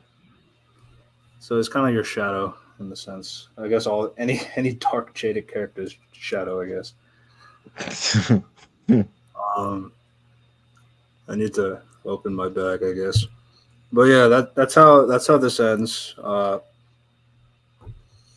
Uh, you know, Kami's like, I need you to become my next heir for the Guardian of the Earth. But Goku's like, yeah, no way. No. So he takes Chi Chi with him to fly off. Um, and yeah, that's how this arc ends. And then the last 5 episodes pretty much is just him and Chi Chi like trying to get married. Yeah, There's this well, whole. It's nice. I appreciate it's 5 episodes, which is seems like a lot. It is a lot, but at the same time, it's nice because it gives Chi Chi and Goku something to do before they get married. mhm. Because essentially, Chi Chi has not really been there.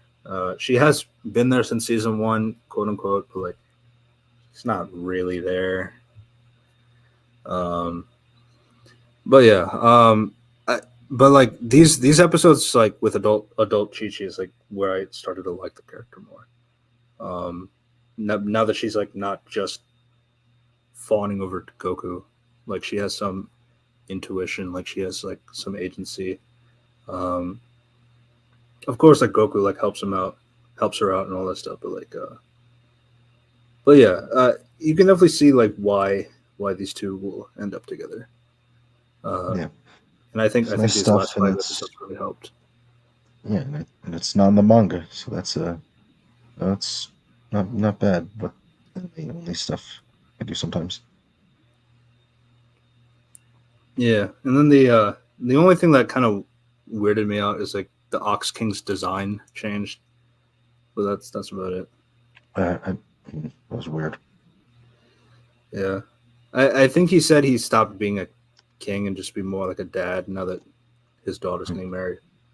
So I guess that's fair. But yeah, yeah, and I also liked how it ended with the act like the wedding actually being shown. Like Hmm. we've heard about it this whole we've heard about it since season one, since Chi Chi's been dreaming about it, and then you actually get to see them in their ceremony. So it was a nice way to end the season and end the original Dragon Ball series.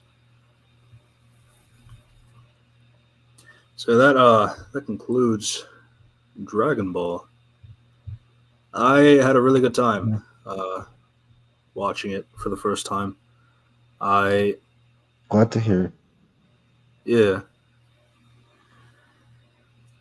I definitely see like when people talk about like how much like Akira Toriyama done for this franchise and for how much it's meant for like a lot of people. Now I haven't seen like what a lot of people connecting with Z. I do hope to see more when I go into that franchise, but I do see like a lot from just this OG series. Like yeah, there's a lot here. I can see why a lot of these characters are very special to a lot of people for generations. Um, like I was at like I teach at a school and like you have like kids born in like the 2010s now as students, which is make me feel old. But Mm. yeah, it's like Oh God.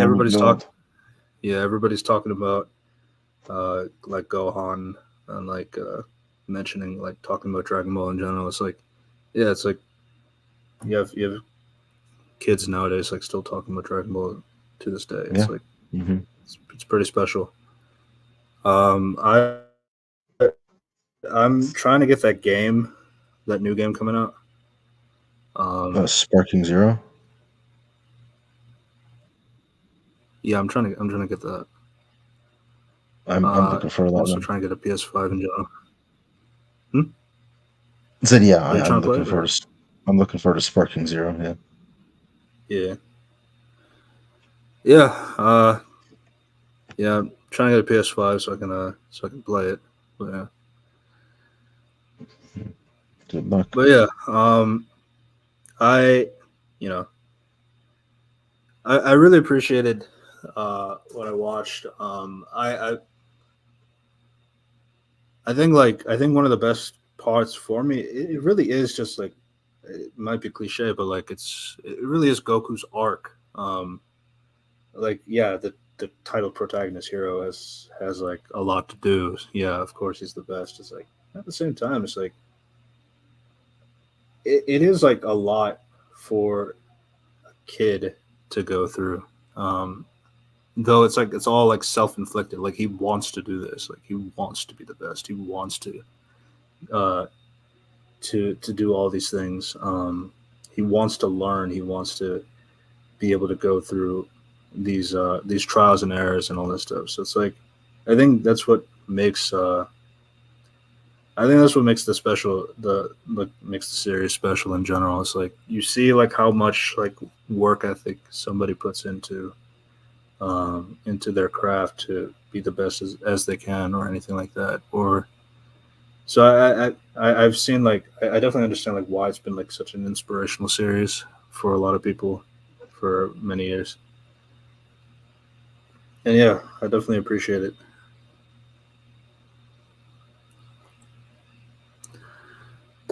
But yeah, that is a it was a long podcast. It was 9 seasons to be fair. Um,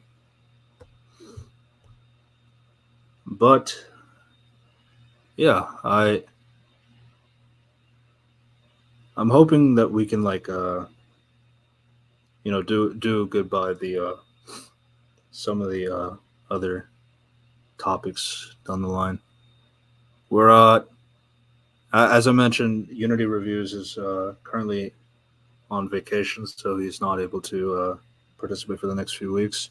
So we will be trying to hold down the fort for the next few weeks. I have some other guests in mind coming along for other topics, so be sure to check those out um, in the coming future.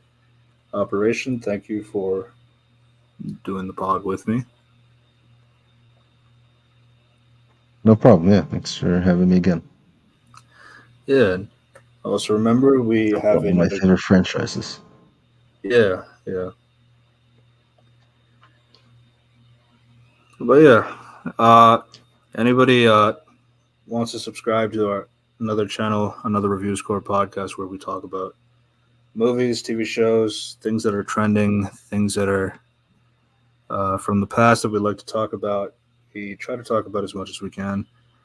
You can subscribe to our individual channels, Red Devil O's Reviews and Unity Review and Analysis. Another Reviews Core podcast. Check out our Spotify, another Reviews Core podcast. These episodes will drop on those channels in the next 2 days or tomorrow, depending on where you're from. And yeah, we'll see you next time. Goodbye, Subscribe everybody. or you'll never get your wish for panties. Yeah. That's a good way to end the stream.